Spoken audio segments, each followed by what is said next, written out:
Good evening and welcome to John McConnell Stadium on the campus of Conway High School, where tonight the Conway Wampus Cats take on the Cabot Panthers. It's Jeff Matthews and Levi Gilbert with you from the press box this evening. Stats, Scott Taylor is with us. Justin and Robin, they handle all the social media stuff you see on Friday nights and throughout the week. They are with us as well, and our entire Channel 5 crew. Levi, it's great to be back home, and it's been a while since we've been in this setting, and what I mean by this setting is being in our stadium hosting Cabot. In fact, it's been since the first game of the 2014 season, because there was a cycle where we played them twice on the road, and then the 2014 season, it was actually our opening night. So it's been that long, since September 2014, since Conway and Cabot has been on this field that we'll be seeing tonight. Big game tonight. Conway is 1-1. Yeah, it's one of those situations where there's already a lot at stake because of the rivalry, but then you add on top of that the playoff seeding picture because, 3 years ago when we had them back here last, that game didn't matter as much. There was no playoff implications. They weren't in the same conference then. But tonight, like you said, Cabot 2-0, Conway 1-1 off the North Little Rock loss. This game is so important for Conway as they continue to strive to maybe get that second seed, or who knows what happens between Bryan and North Little Rock later in the season. Maybe you're still playing for the 1 seed, but this game means a lot for Conway tonight. It does, and it's always different when you play Cabot. They run Cabot football that they've done forever, and it's no different tonight. They will try to get 3.5, 4 yards every time they touch the ball, and sometimes they'll get a lot more than that, but that's really their goal. Mike Malham has done what Mike Malham has done for a very, very long time. We talked to our coach, Clint Ashcraft, yesterday, and we'll have the pregame show for you, continuing with the interview with Coach Ashcraft coming up, and then we'll come back here and we'll see what Levi's worried about, which has become part of our pregame ritual here. I got some things. We'll have that coming up in just a few moments, and then the kickoff from John McConnell Stadium. Conway and Cabot tonight. It's Conway Corp Channel 5.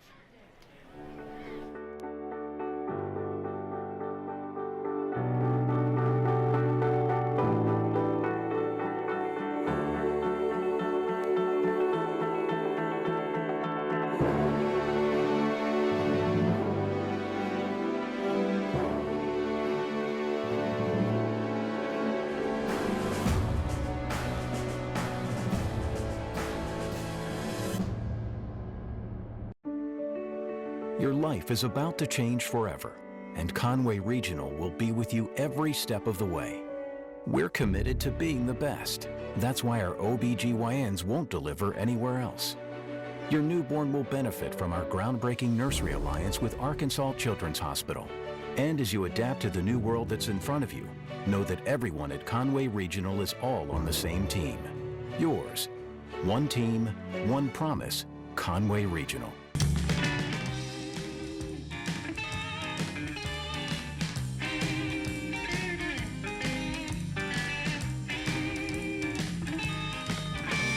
Hi, and welcome to the Coach Clint Ashcraft Show. I'm Jeff Matthews, joined by Coach Ashcraft. We are at the Conway Regional Health and Fitness Center this afternoon. Looking forward to the Conway game against Cabot. We'll the kickoff for you in just a couple of moments. Before we look at Cabot, Coach, let's take a look back to the North Little Rock game on the road. Final score, 10-point difference. Held them to just 3 in the second half. Improvements in the second half, but just not enough to get over the hump. Yeah, they got the new rule in place where when you're on the field, on the opponent's field, opposing team's field, you have to leave immediately after handshake. So we got to go straight to the locker room and talk about it, and I think the guys agreed. Pretty sloppy. Some miscommunication offensively. We had some drop balls, had some missed tackles on defense, and just we had a chance. We were in a game early, and then we kind of let it slip away, but we didn't play our best, and I don't know if it was the moment, the big game, or what, but hopefully we'll learn from that and get better. 3-2 this year through the first 5 games, 0-5 a year ago. It's a much different feeling in this team. Going against Cabot last year on the road, they were number 1 unbeaten. Went in and got that win. Your team is different, but so is Mike Malham's team, at least in the sense that they're not unbeaten, but they're still Cabot. They still do what they've always done. Yeah, and they've kind of reverted back to the previous years before the Barnes kid was there for them. So you'll see a little more of what I'd say old school Cabot out of this group. Still presents a lot of problems, man. You get your eyes wrong on defense, and they're running right by you. You don't even know where the ball's at. Any changes preparation-wise or even lineup-wise for that? Because normally 3 down linemen, 4 linebackers. Does that change at all because they run the ball so much? I mean, it does. We kind of have a plan that we go by and the way we practice. We do things different in practice this week. We get a group that's all they do is try to simulate them because it's so hard to simulate. So we really, it's a different week for us when we play these guys, but we've done it enough now to where our kids know what to expect. And with Cabot doing that forever, kids that are in 7th grade, they plan to play against that type of Cabot offense. So it shouldn't be as big a shock to them as it might be otherwise. No, I mean, that's just, we kind of got our plan. We spent a day this summer with all of our junior high coaches going over, trying to get everybody on the same page with the way we defend it. I think he's been doing it 40 years. He's not going anywhere. Right. So we might as well just get used to defending it. That's right. Going into the second half of the season, injury-wise, we know Logan White's been out a little bit. We've seen some other injuries. What's the health of your team look like from the second half? Well, we're getting Lance back. Lance Rogers will be back for us at guard, so that's a big boost. Yes. Very passionate player, very strong kid. Big A, Roman will Kane will get back. It'll be toward the end of the season, but he'll get to play again, and we're just waiting on Logan to get comfortable with his legs. So there's a chance for us to kind of restock, so to speak, in the second half of the season. And goals are still in place. Everything you want to play for is still out ahead of you. Right. We got 5 games left. We can run the table here. We got a chance to get back in the driver's seat. Hope somebody knocks North Little Rock off. So you don't know. You have no idea what's going to happen, who's going to play well what night. So we just got to take care of us. All the preparation that all of us do, it all comes down to these 2 hours on Friday night, and I know you're excited. Yeah, ready to do it again. Get back out there. Yeah, us too. We'll have the kickoff for you in just a couple of moments on Conway Corp Channel 5. Fitness is about so much more than exercise. It's a catalyst for positive change, and it affects every aspect of your life. Conway Regional Health and Fitness Center is your source for comprehensive medical-based health and fitness programs. Dedicated to improving the wellness of those within our community, we offer something for everyone in the family. Conway Regional Health and Fitness Center, over 20 years of health and wellness in our community.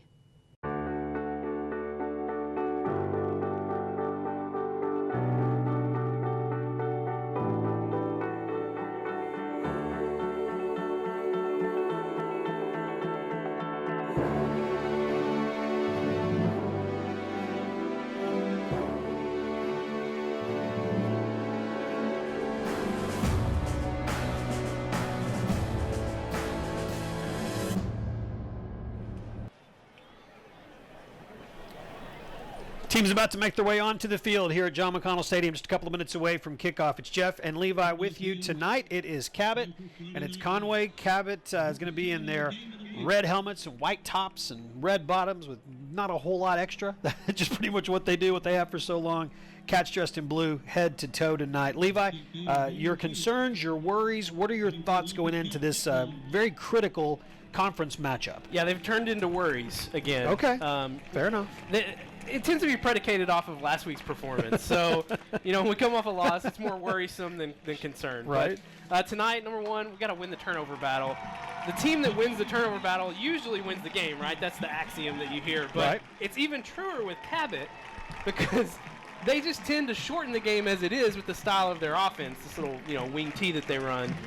So we've got to make sure we win the turnover battle. And Cabot's been putting the ball on the field. I know I said that last week at North Little Rock, and then it didn't happen.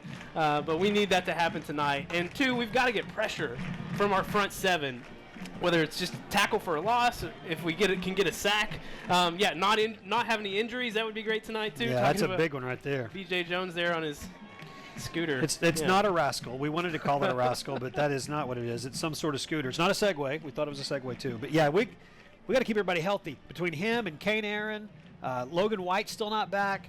There's too many important pieces. Now, one person that is back is Lance Rogers. The left guard is back after missing last week's game. That's good. My third and final worry tonight, we've got to get beyond the 30s.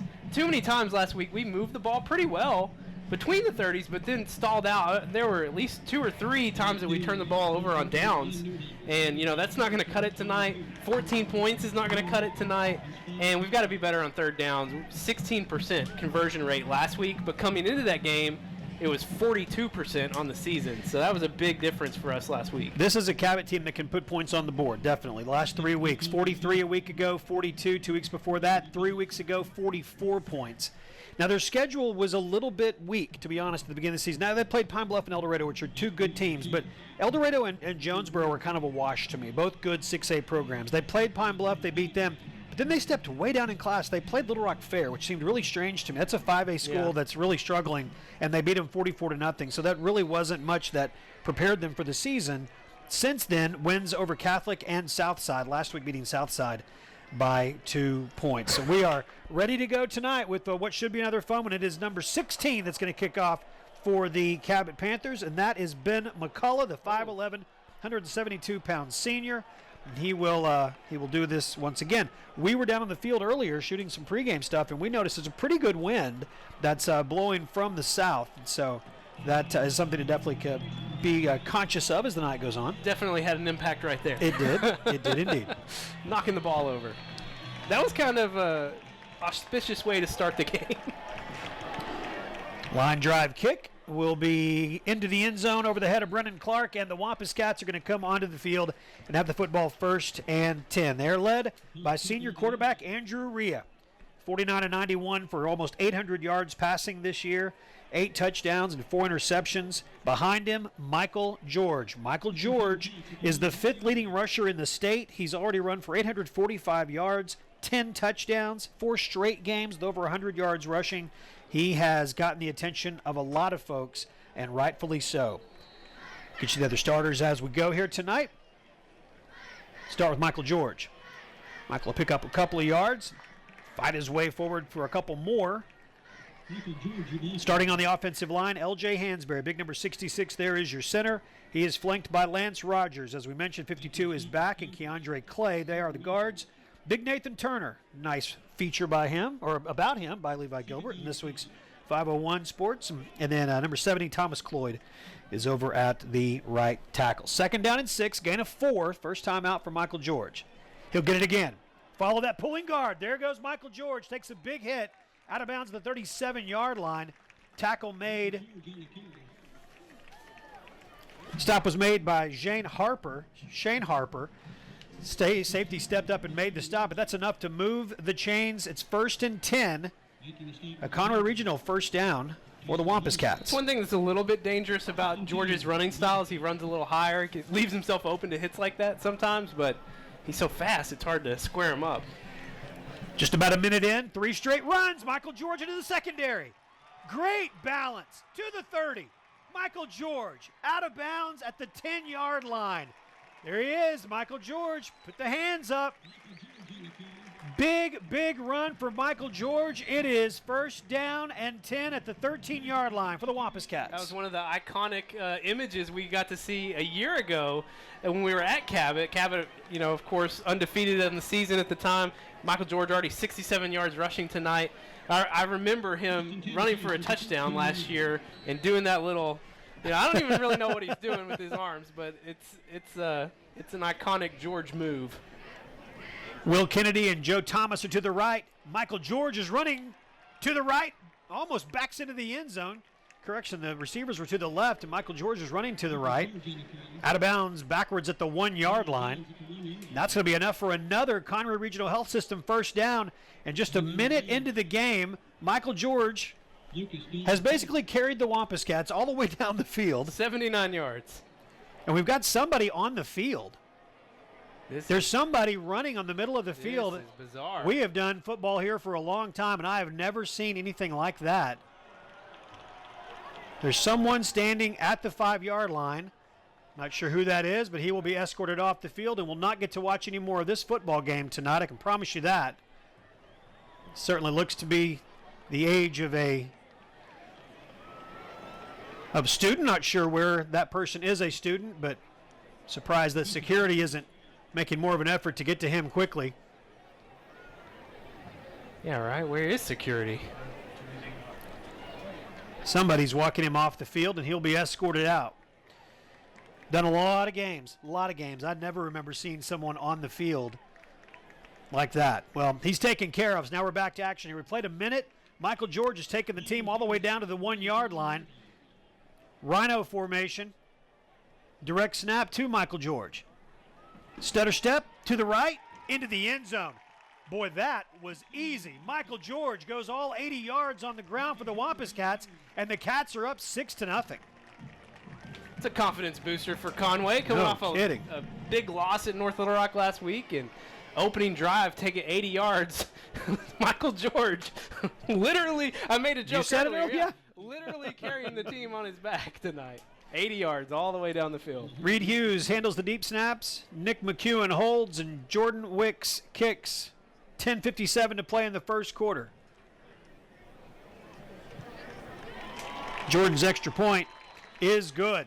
And the Wampus Cats take an early 7-0 lead. We'll take 30 seconds and come back on Conway Corp Channel 5.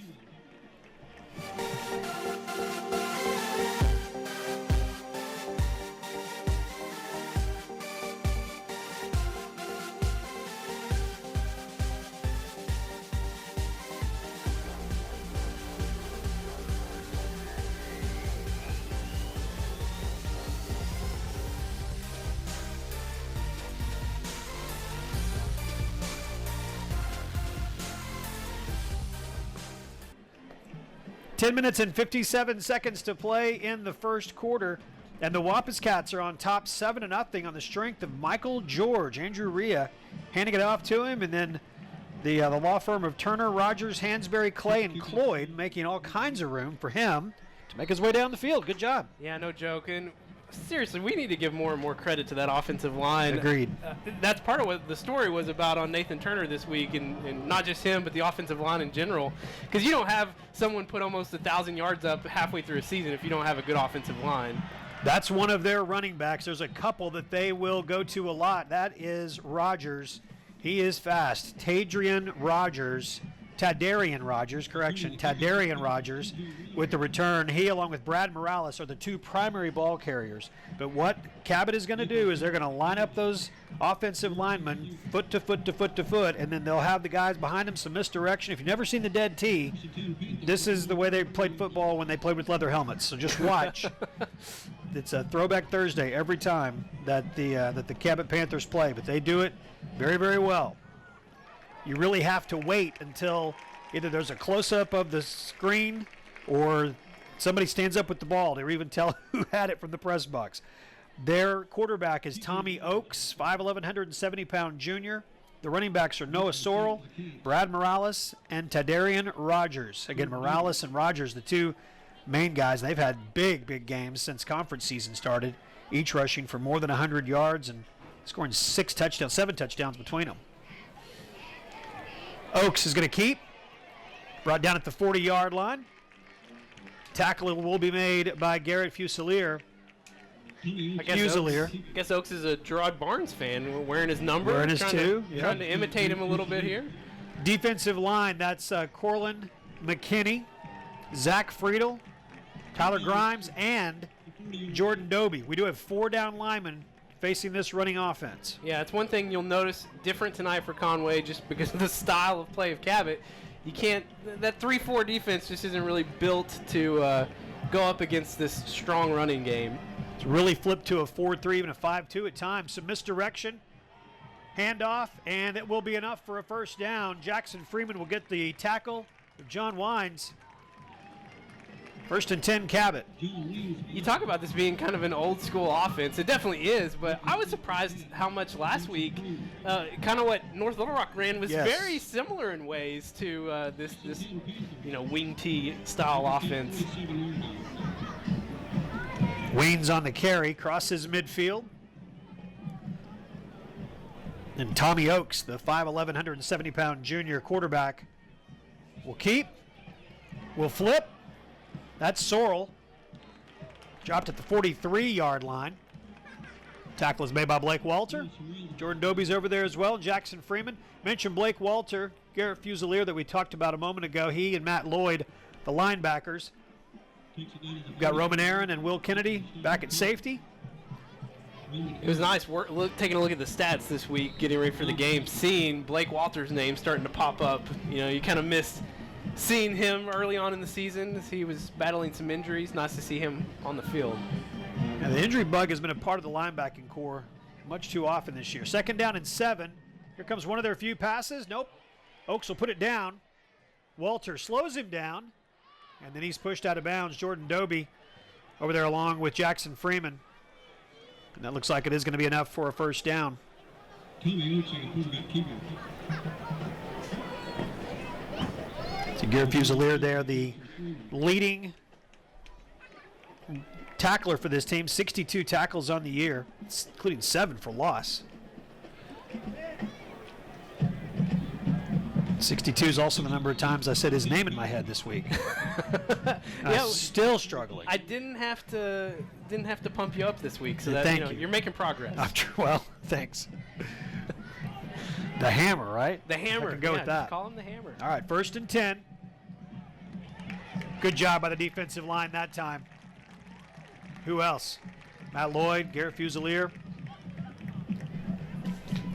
Going to be bringing down the running back. That's Brad Morales. You talk about how rare it is for them to pass, but they have been pretty efficient with their passing game. Not just this year, but of course, with Gerard Barnes the last 3 years. Efficient and dangerous sometimes with that passing game. Cats are up 7-0. 8 minutes to play in the opening quarter. Handoff. That's the big tight end. That is Aiden Shirley. Like Walter there on the stop.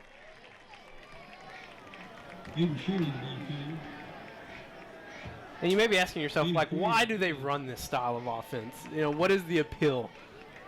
The appeal is you're working with what you have. Yes.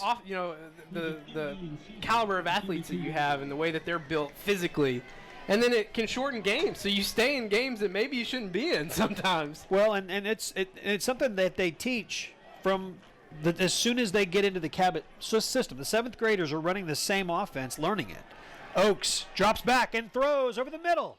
Incomplete. Pass was intended for Tadarian Rogers. That was 3rd down and 7. So 4th down upcoming. Zach Friedel got a nice little pop off on Oaks. It's going to remember, hey, maybe I don't want to pass. Yeah, no, it doesn't always work. So 4th down and 7 upcoming. 7:05 to play in the first quarter. Glad that you are with us. Watching the playback the day following the game or at any point whenever they're watching the playback. Glad to be able to bring you these Wampus Cat games. Handoff, that's Rogers. He's shifty, but so is Matt Lloyd. Matt makes the stop on 4th down, and the Wampus Cats will take over. They've got the football 1st and 10 at the 32-yard line. Conway defense really playing well on this drive laterally. That's the challenge when you're playing against Cabot, is this east to west game, and it's just a different way to play defense, especially when you think about the forward speed that Northern Rock had a week ago. 1st and 10 for the Wampus Cats. Andrew Rhea back in. Why not? Hand the ball off. Michael George down at the 46-yard line. Tackle made by Omero Garcia. It's 2nd down. We'll have to keep stats on the Michael George watch tonight. 155 yards. He goes over 1,000 for the season. Picked up 80 in the first drive. I had a really hard time last week reconciling the fact that he went over 150 and the offense only put up 14 points. It was kind of a strange sight to see. Stay with him. George. That'll be enough for a Conway Regional Health System first down, brought down at the 49-yard line. Stop is made by Cody Skinner, and it's going to be 1st and 10 Wampus Cats at the 49. Conway gives you a lot of different looks. 97 yards now for Michael George. That's Stats is having a pretty easy time tonight. It's just George plus George plus. George. And now it's Giovanni Johnson in the game for the first time. It was this game a year ago, where we learned the name Giovanni Johnson, and he's going to run the football. Follows the blockers on the left side, including Nate Turner. Good job over there making some room. Chris Anderson's in the game, so is Chris Patterson. Haven't said the name of Nick Richmond yet. Number 14's out there, leading receiver for the Wampus Cats. Nate Turner hobbling off the field. He is banged up a little bit, and we will see for the first time Robert Scott. Robert Scott's wearing 50. Remember Gentrell Taylor a year ago wore number 50. Big 6'6" Gentrell Taylor. Well, so is Robert Scott. He is 6'6", 278. He's a sophomore. Wearing number 50. He's the left tackle. George with a handoff. Cabot players flying in there. Shane Harper. Off the bottom of the pile is Lucas Crumbly. And it's third down. Chris Patterson off. Joe Thomas on. The Cats face third down and 5.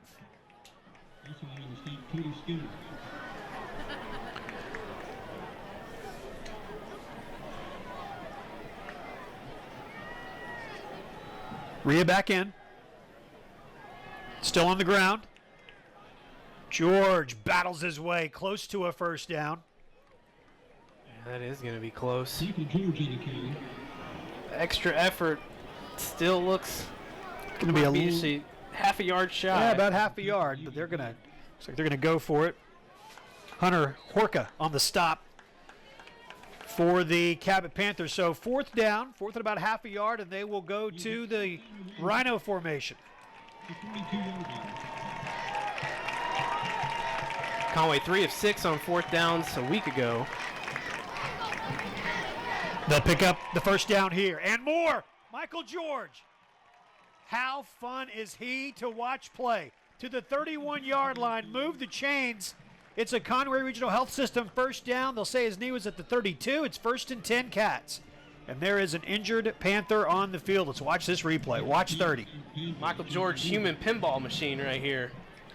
Just keeps those legs moving so strong. And it looked like Chris Patterson, along with Brennan Clark, both with key blocks that helped key that run that's going to move the chains for the Wampus Cats. Austin Swackhammer, the injured Cabot Panther, will make his way to the sideline along with the coaching or the training staff for Coach Mike Malham. It's good to see Coach Kenny Smith before the game for a moment. Oh yeah, that was nice. Well, it was some years of great battles between those two longtime friends. Of course, Coach Smith coached on Coach Malham's staff for a little while. 1st and 10 for the Wampus Cats. 4:10 to go. They're leading 7-0. Brennan Clark will run to the right. Little stutter step and back, and will get dropped. Lucas Crumbly makes the stop. 2nd down. You know, so I saw a stat this week in my prep, and I wasn't able to verify it, but it looked like last week, according to this number I saw, that Coach Malham got his 295th win? 295th career win. That is insane. Yeah. That's an insane number. If they keep going the rate they're going this year, he'll get to 300 victories this season. 36th year at Cabot. Rhea bumps into Clark. He's going to throw. And does. Complete. Will McKenna with the catch down at the 5-yard line. Move the chains. It's a Conway Regional Health System first down. The 4th catch of the season for Will McKenna. He's already been in the end zone twice. Yeah, nice little in route from McKenna, and he had a big hole right in the middle of the field. Good space for Rhea as well. Takes a hit at the end there, but that puts him over 100 yards receiving on the year. Neighbors on the stop. Giovanni Johnson in. Gets the snap.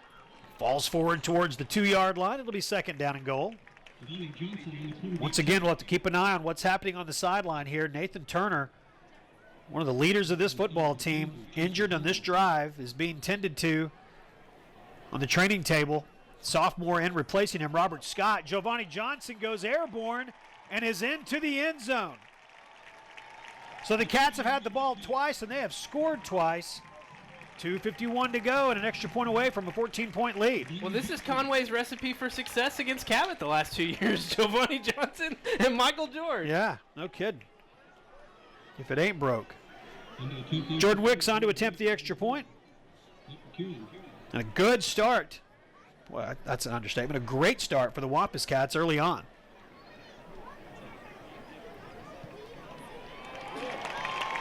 Cats are up 14-0 following the extra point from Jordan Wicks. We'll take 30 seconds and come back on Conway Corp Channel 5. There's a lot to love about the natural state. We should know. Arkansas has been our home since 1932.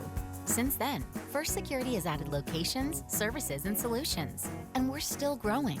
Not outside of the state, but deeper in. We invest in our home, your home, communities, families, and Arkansas businesses. Like you, we're proud of our home state. And we're proud to be only in Arkansas. First Security, only in Arkansas.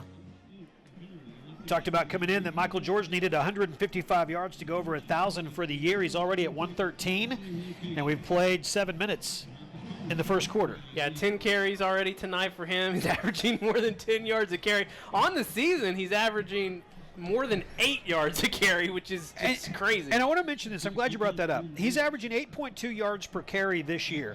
And there was one statewide publication that made the comment, well, that was inflated because of a huge game he had against Southside. Well, whether or not you want to say that, man, however you like the Wampus Cats or don't, then you can say what you want. But I want to bring up one other point real quickly about Michael George, and then we'll get to the defense. Over the course of his career, which includes 10 games a year ago, he's rushed for 1,488 yards coming into this game.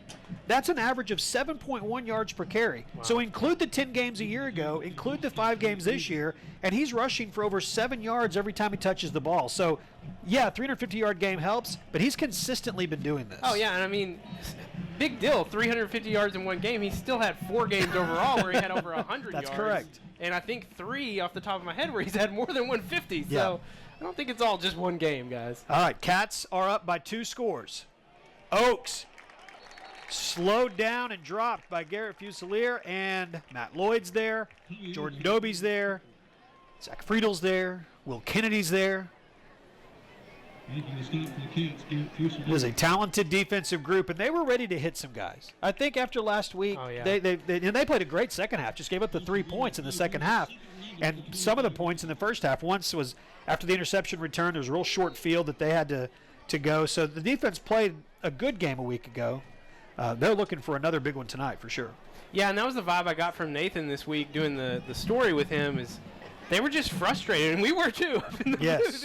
It was a very frustrating game to watch, just not able to execute on offense. Wines with the end around, and he is brought down by Jordan Doby. Matt Lloyd had him low, and big Jordan Doby wasn't going to let him get away. Fantastic play by the defensive tackle. And it is third down. Ball at the 27-yard line. Going to give him a yard there, so it's third down and 9. You look at Cabot in this offense, they put up big numbers in some of these games, but like you said, their schedule just hasn't been the strongest of schedules. A lot of those big numbers they put up against Southside, and, well, guess who else put up big numbers against Southside? Yeah. Us and everyone else. All right, third down and 9. Oaks will look to throw. Pressure coming. Zach Friedel got him. He was close once. He was not going to miss him that time. Big number 55 tracked him down. Yeah, that's the second time tonight that Friedel has gotten a big lick on Oaks. Oaks getting met by an Oak right there. Look at that.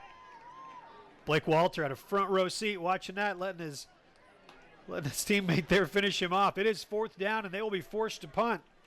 And that was the key, too, Jeff, is finishing it. Because, I mean, there's so many times, especially against a team like Cabot, where they can just break out of tackles. And it's so important tonight that we finish our tackles, especially on third down. Cats are up 14-0. McCullough to punt. Fair catch called for and made at the 47-yard line. Well, Kennedy takes care of that. The Cats will have the football again. 1st and 10 with 24 seconds to go in the first quarter. Yeah, nice short field for Conway. Got to feel good about the way this first quarter has gone, Jeff. A week ago, we talked about Cabot playing Southside, and they won 43-41. They gave up 597 yards of total offense in that game to Tay Gatewood and the rest of the Mavericks. And so this team can be run on, which we have seen so far. I saw that score between Cabot and Southside, and you know what? I felt so bad for Southside. They've had some real heartbreakers this season. I know I shouldn't feel bad against, for an opponent, but it's okay. just felt You a can. little, You're human. they're good. You make the offense mistakes. is good. I want them to win a game, just not against Conway. Brennan Clark is set up behind Andrew Rhea, and Andrew's going to look to throw. Stands in the pocket, looking for Nick Richmond. Intercepted. Pass was underthrown just a little bit and picked off by Austin Swaghammer. The corner was running the route with Nick Richmond, and the turnover gives the football back to Cabot. Yeah, and we saw that happen last week as well. It's been a rough stretch for Rhea. 2 interceptions a week ago, and the ball just a little bit underthrown, like you said, and we're gonna have to. He needs some help from his receivers a little bit too to come back and fight a little bit, but it's a kind of a buzzkill, taking the air out a little bit of the stadium. Cabot is pinned deep in their own end. 16 seconds to go. Pretty decent wind that's blowing out there tonight, and it's died down a little bit, I guess, since kickoff. That is the direction that Cabot is going now. Conway about to have the slight wind advantage. 14-0. They'll give the ball to Rogers.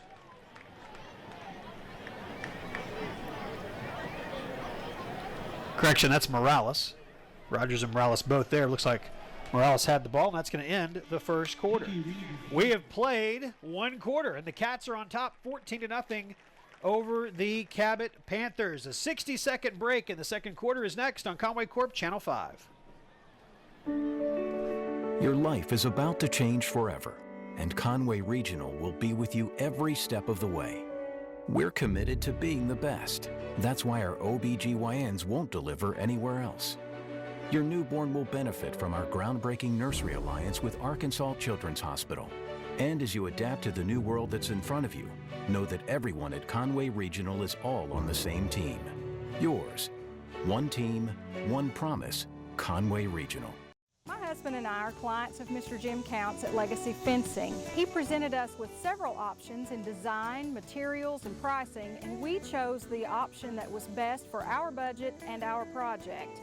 Very rarely do quality, affordability, durability, service, and beauty come in one package, but that's just what we got at Legacy Fencing. Legacy Fencing, it's fencing for a lifetime.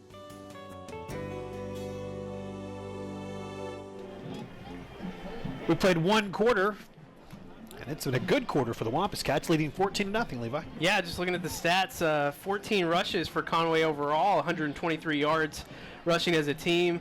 1 pass completion, 25-yarder to Will McKenna.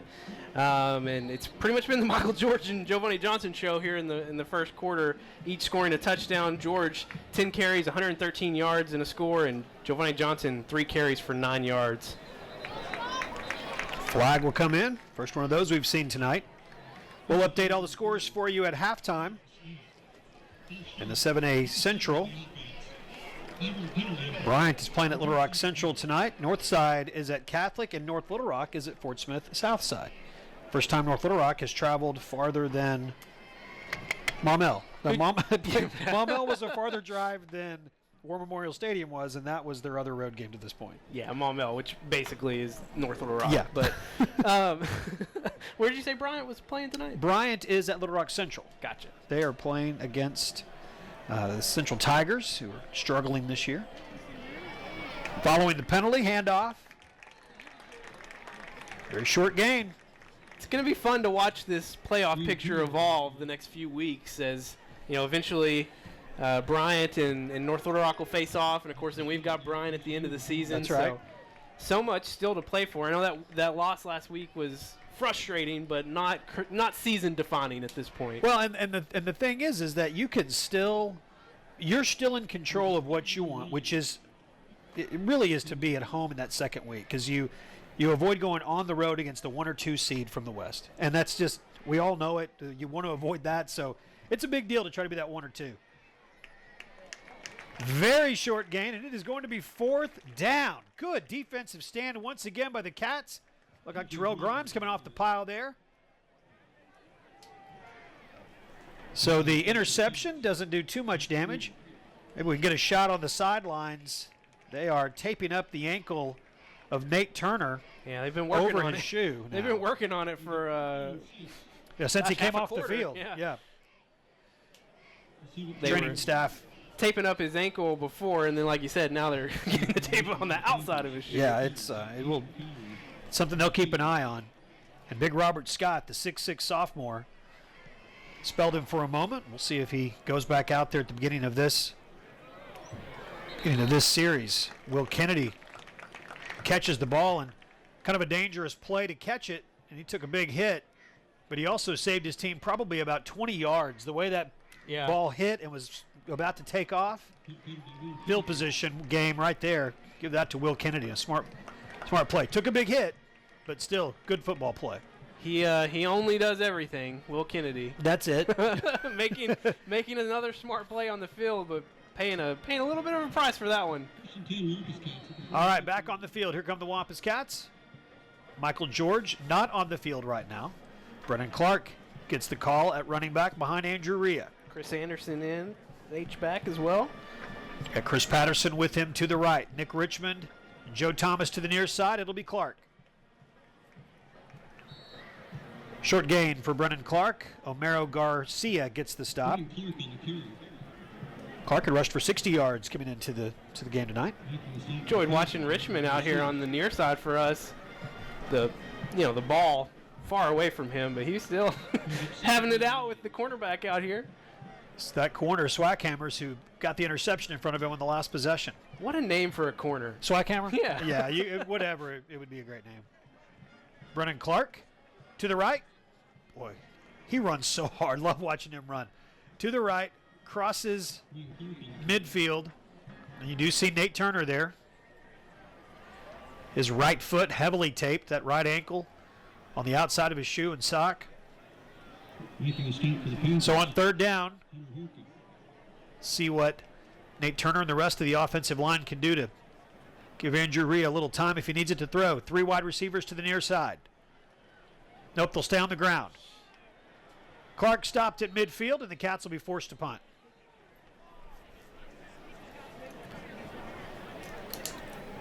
Three and out for Conway. As the last 2 drives been kind of meh for the Wampus Cats. An interception and a 3 and out. Hashtag meh. Meh. So that you just say M-E-M, meh. M-E-H. Okay, so I felt like I was saying yeah. Meh. Fusilier. Don't at me.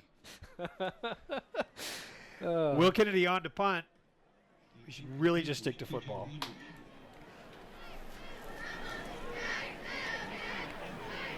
Good snap from Reed Hughes. Will Kennedy puts a good left foot into it. Look at that. Rogers drops it. Picked up into the end zone. Give it to him. Oh, they're saying he didn't touch it. Oh. Wow. Well, no. Now That's going to be saying... Wampus Cat football, but he can't. I guess he can't okay. advance it. That was the deep snapper, Reed Hughes. How great would have that been? Hughes would have snapped it, picked it up, and scored. But instead, the Cats get a break, and they have it 1st and goal inside the 10. What a break it is. After how do we describe it? 2 meh possessions for Conway. Now they got something a little more impactful. So Michael George will come back out. They're still talking through over there on the far side of the field. I'm still a little confused myself why Conway couldn't advance the ball. Here's the call. Offense coming off the field now. My thought was they were saying that he didn't touch it and that Conway touching it was just going to put the ball down. The official's trying to get his mic to work.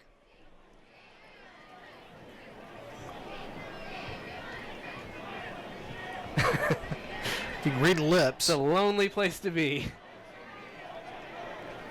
Test 1 2. Test 1 2. I got that.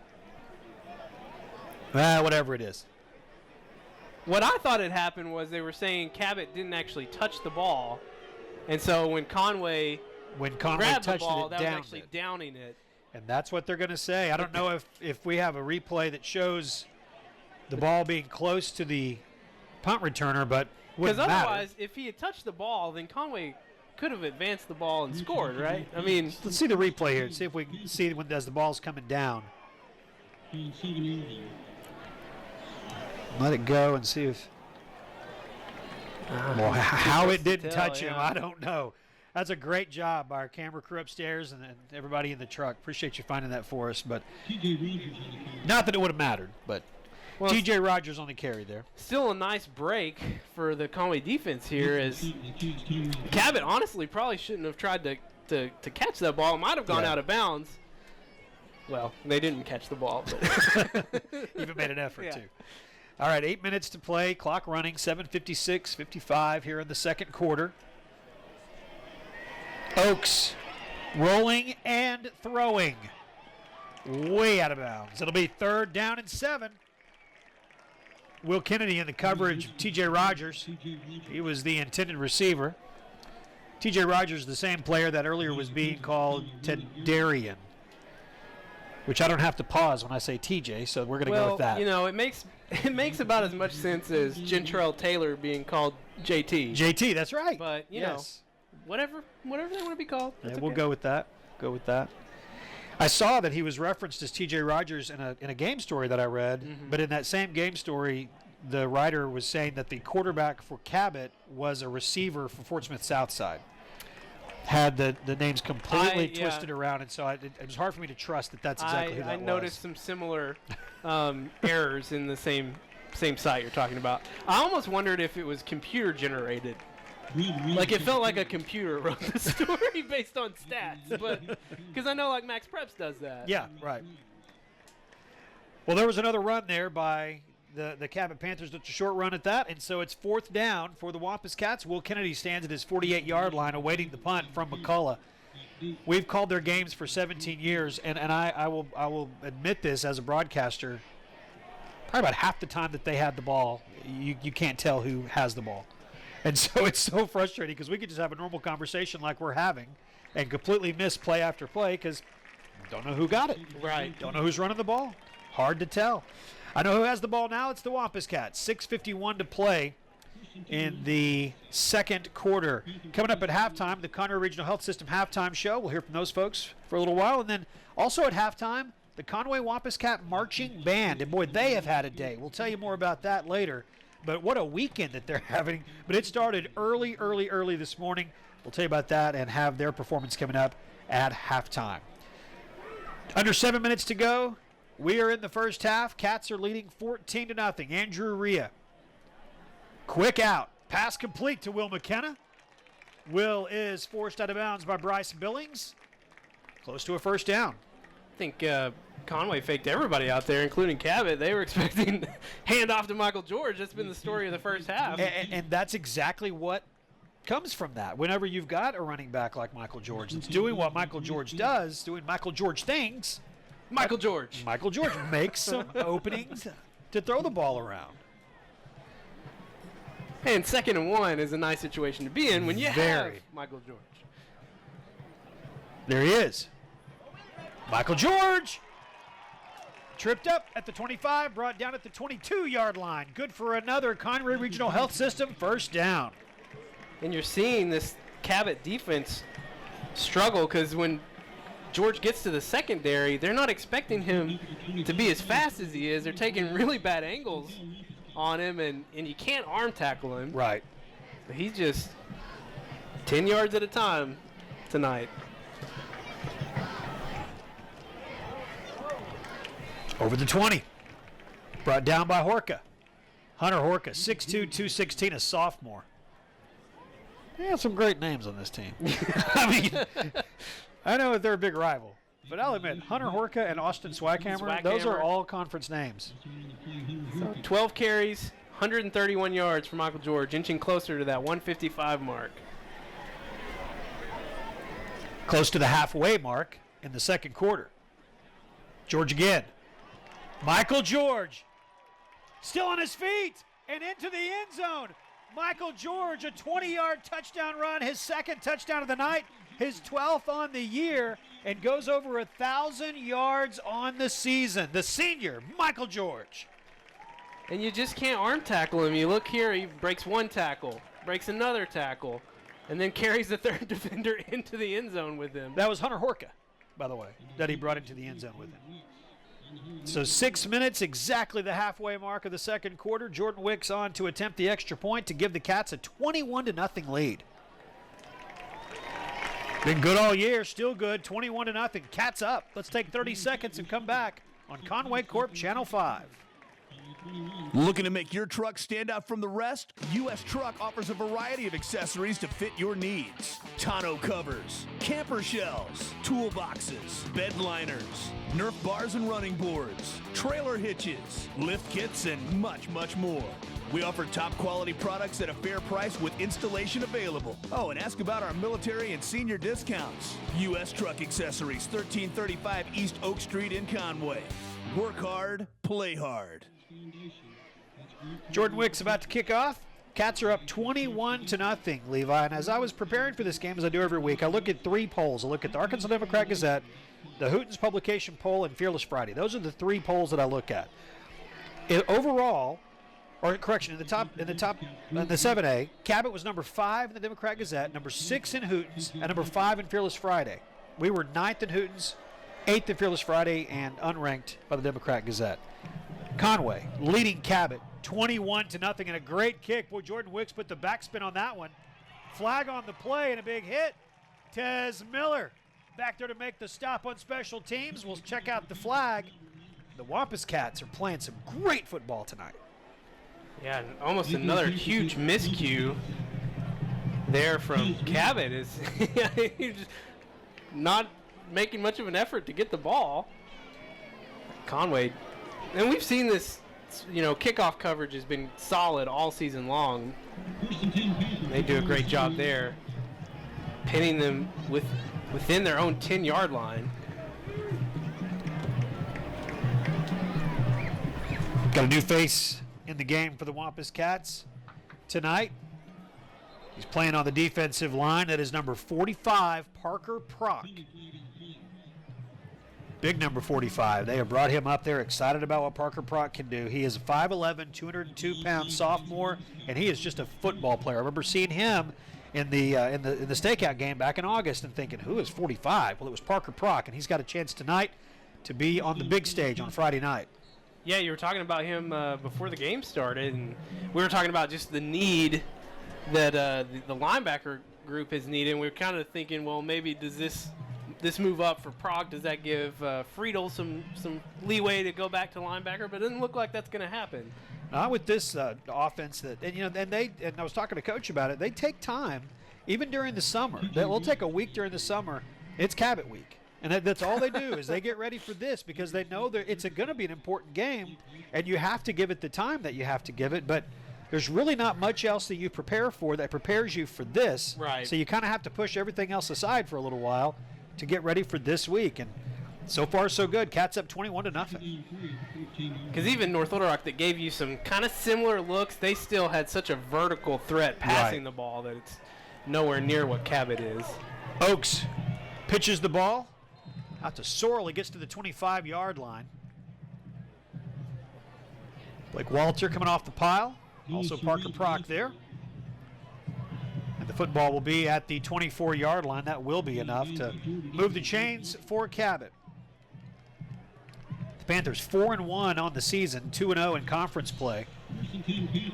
And yeah, Mike Malhan, their legendary coach, 295 victories as the head man for Cabot. It just seems so outlandish that I couldn't really trust it. Well, and by comparison, and Coach Ashcraft, get this play out of the way, then we'll tell you about that.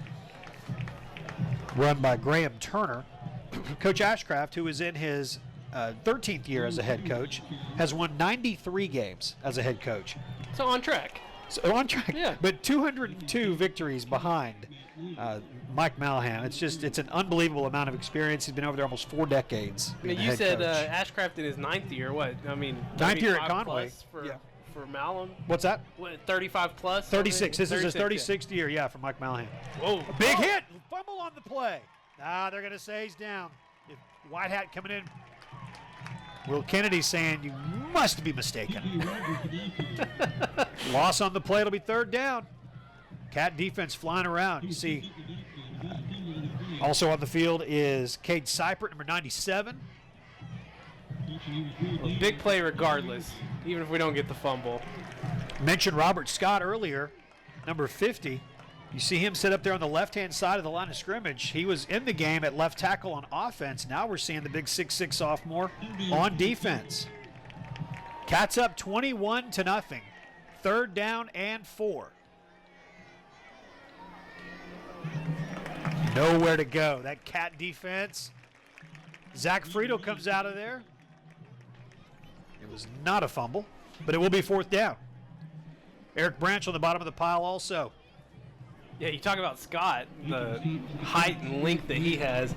It's hard to close someone in on the edge when he's that long. Correct. All right, 4th down and 1. 3.5 to play in the first half. Nowhere to go for Morales, and the Cats are going to take over on downs, 1st and 10. Jordan Doby and friends making the stop, and the Wampus Cats have it, leading 21-0 with 3:22 to play in the first half. A chance to put more points on the board. And we just talked about Scott. I think he was a key player on that play right there because they could not seal the edge with him on the outside, and it just opened up the linebackers to come in and make a play. Wampus Cats defense with another good stand, pitching a shutout to this point against a team that in its last 3 games scored 43, 42, and 44 points. Andrew Rhea and Brennan Clark are in the backfield. Got Chris Patterson set up a yard behind the line of scrimmage. Clark, Brennan protecting the football. I don't know about you, but I always feel at ease when I see players like Clark. The way they carry the ball? Yeah, just yes. making sure that thing is covered. No, it's like you can trust him with your baby. Yes. And I like that. Justin Neighbors, by the way, made the stop for the Cabot Panthers. Chris Patterson set up on the right side next to Thomas Cloyd. 3 wideouts for the Wampus Cats.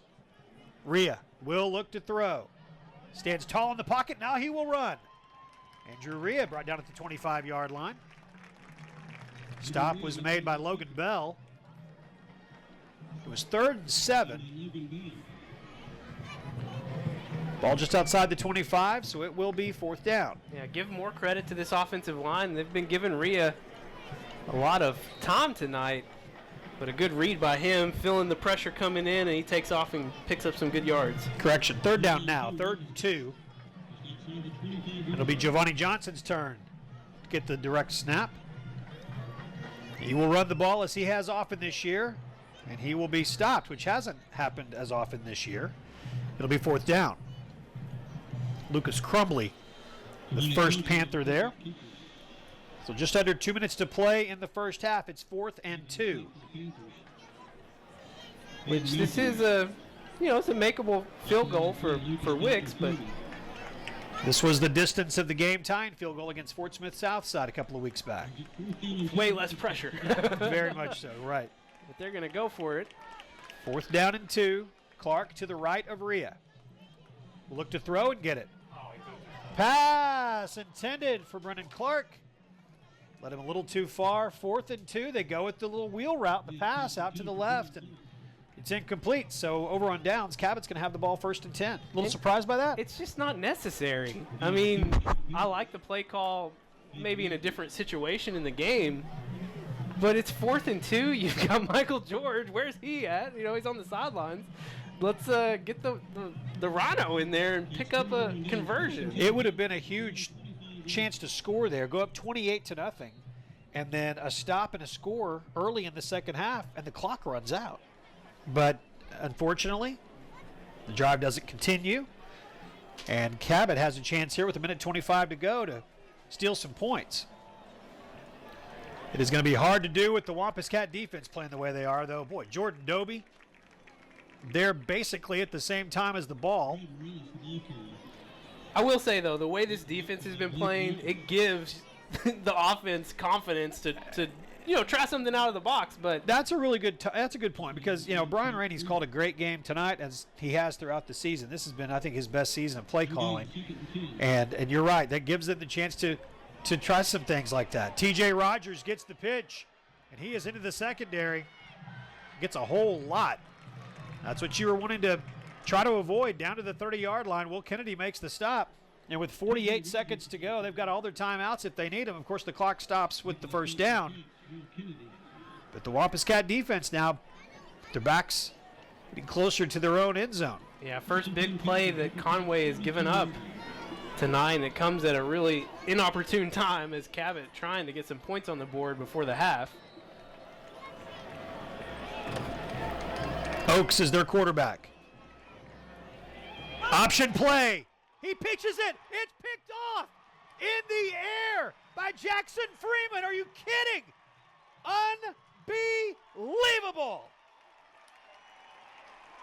Huge hit on the quarterback, Oaks. He went for the pitch. Jackson Freeman said, "Thank you very much. I will see you in the north end zone." Watch this.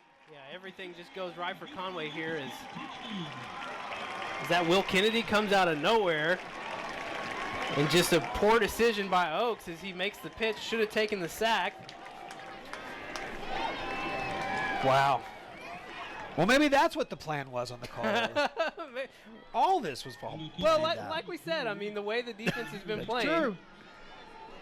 Of course, that coming right after they give up a big play. So, talking out of both sides of my mouth. Well, it's we're paid to do, I suppose, a little bit at least. All right, Jordan Wicks on to attempt the extra point.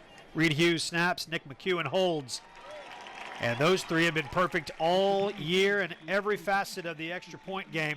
The Cats are on top 28-0 over a top 5 Cabot team. 26 seconds to play in the first half. 30 seconds and we are back on Conway Corp Channel 5. Steve's Auto Center is Central Arkansas's most reliable auto repair and recovery company. Our state-of-the-art facility in Conway is your one-stop shop for everything automotive. With over 80 years combined experience, our certified technicians are known for expert workmanship and attention to every detail. We also provide the area's very best towing and recovery services. We take great pride in our work, and your satisfaction is 100% guaranteed. Come to Steve's Auto Center for all your automotive needs. 26 seconds to play in the first half. It's 28-0. Conway leads. We're going to try and get another look at that replay of the last play, the touchdown, because what happened was an unbelievable play from the secondary. It looked like Will Kennedy that came through, made the hit as the pitch was happening, and then Jackson Freeman was off to the races. Jordan Wicks will kick off. We'll take a look at that. We can look at it right now because the ball is going to come out on the touchback. So let's take a look at that replay and see if we can tell who that was. Yeah, was it Matt Lloyd or was it Will Kennedy? They're so fast, it just flew out of nowhere. So right. I think that might have been Roman Aaron. You think it was Aaron? Yeah. 10 got through there. Well, whoever it was a fantastic play. Yeah, I think that was Roman Aaron coming in and busting up Oaks, and Oaks just making a really bad decision there. And Freeman gets the credit. His name will be in the paper, but that, if it was Aaron or whoever it was, and I think it was, just looking at the way his arm was bandaged up there, going through there making that play, that's what caused it. I mean, he saw Aaron coming, and he got rid of the ball fast, and next thing you know, the Cats are up 28-0 over the Cabot Panthers. Final few plays here of the first half. We will have the Conway Regional Health System halftime show coming up for you.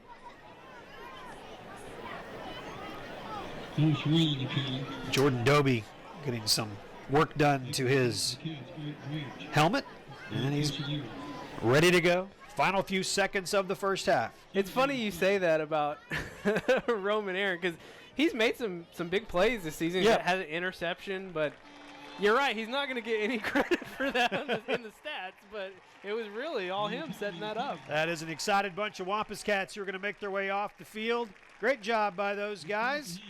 And we will go to the halftime locker room. Conway on top 28-0. Time now for the Conway Regional Health System halftime show. Hi, I'm Dr. Greg Kendrick with Conway Regional Health System. Conway Regional has been an important part of this community since 1938, providing excellent care with skill and compassion. But we're not just a hospital. Let me tell you about some of our fantastic facilities and services. Located off of College Avenue, just a few blocks down from the medical center, Conway Regional After Hours Clinic is equipped to handle a wide variety of problems for patients of all ages. If you need urgent care and it's after work or on the weekend, the Conway Regional After Hours Clinic is open 7 days a week with no appointment necessary. Conway Regional After Hours Clinic, your best option for after-hours care. Located on Robinson Avenue next to Laurel Park, the Conway Regional Rehabilitation Hospital is one of only 4 licensed inpatient rehab hospitals in the entire state. Patients are cared for by specially trained staff under the direction of an on-site physician who specializes in rehabilitation medicine. Conway Regional Rehab Hospital, your choice for comprehensive care to bring you one step closer to home.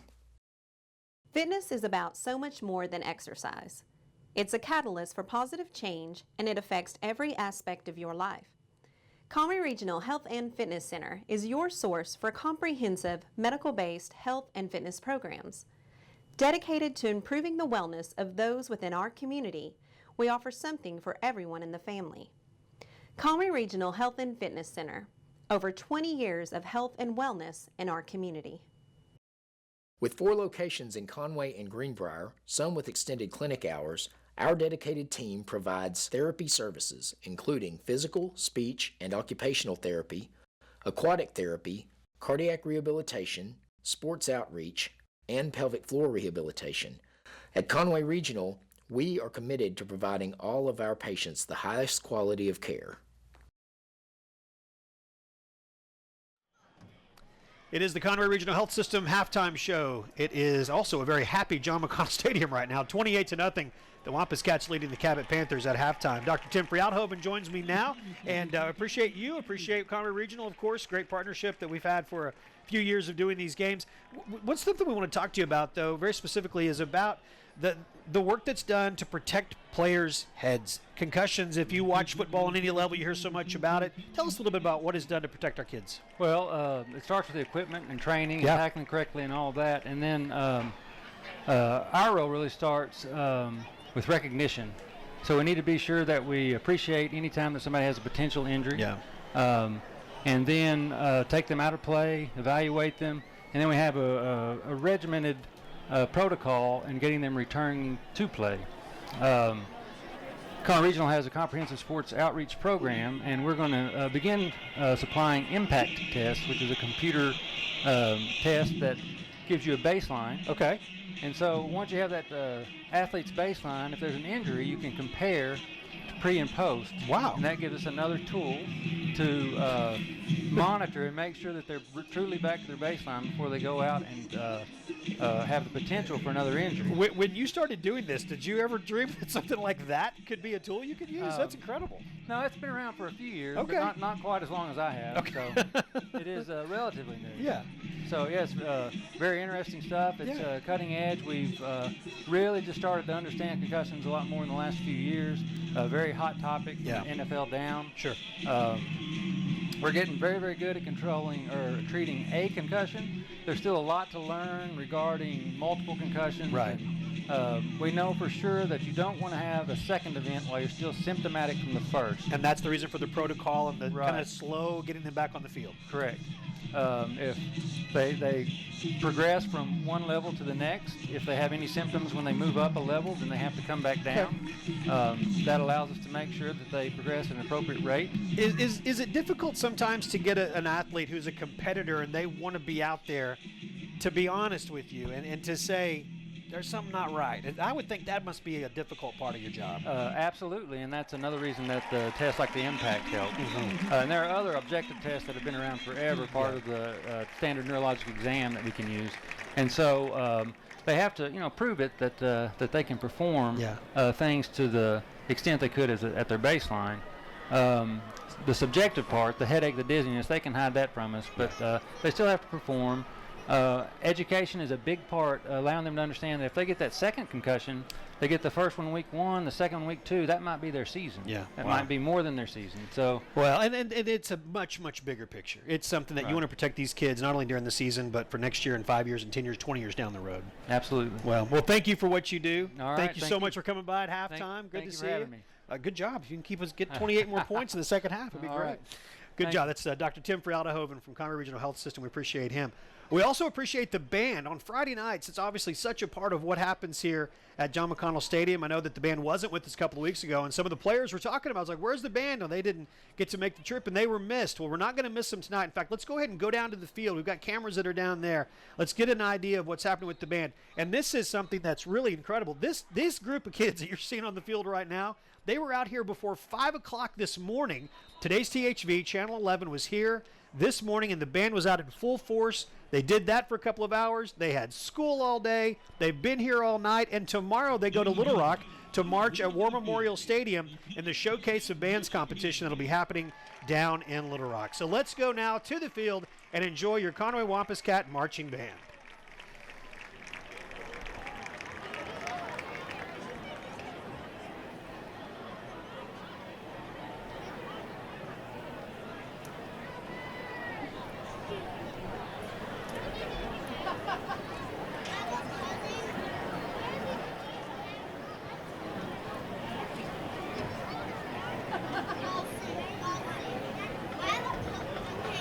Under the field command of drum majors Jacob Scott, Chris Walters, and Willie Parker, the band presents their 2017 show featuring the music of West Side Story.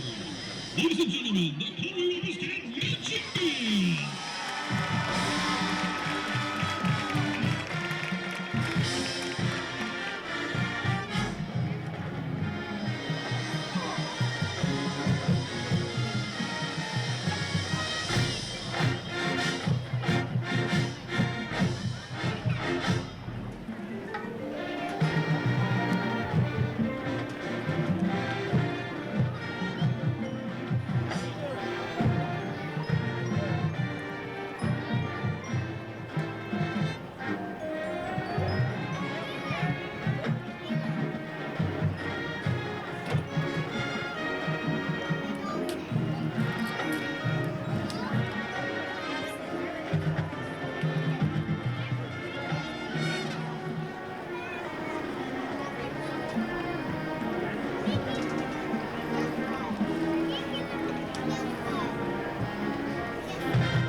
Welcome back. The Conway Regional Health System halftime show. Wrapping things up here as we're about to kick off. It's 28-0. The Wampus Cats have the lead. A big night for Michael George, and it is a night that he is going to reach a major milestone. I got a little excited and forgot math, and so I got him to that milestone about 4 yards sooner than he actually got to that point. Needs 155 to get to 1,000 for the season. He's at 151 right now. So apologies for... He's going to get there quickly. He will get there. Yeah. He better get there soon, or that's I'm going to feel really silly. But that's something to watch for in the second half. Something else to watch for in the second half is how quickly can we score 7 more points, let the clock run out. I know, right? I know. 28-0. The Cats are on top. That sounds really good. It's been all ground game for both teams tonight. Conway has rushed for 173 yards, 151 of that coming from Michael George. He has 2 touchdowns. Giovanni Johnson, 3 carries for 9 yards and a score. And Cabot, that's all they've been doing is running the ball, which is normal, but no passing yards for Cabot. They've got 111 yards on 26 carries. Really, most of that coming from that big run from T.J. Rogers in the second quarter. Cabot will have the ball to begin the second half. We're still running and still running. It's Tommy Oakes, their quarterback. And he's into the end zone. What a weird-looking kick return. It's really bizarre, too, because there were about at least 2 blocks in the back that I saw. So, I mean, it's a little frustrating that it ended up that way. No flags on the field. And that's exactly what you need if you're Cabot, is to score right off the kickoff. And honestly, they were knocking on the door at the end of the second quarter. Yeah. If it weren't for that pitch gone wrong and turned into 6 points for Conway, this game could have been a lot closer right now.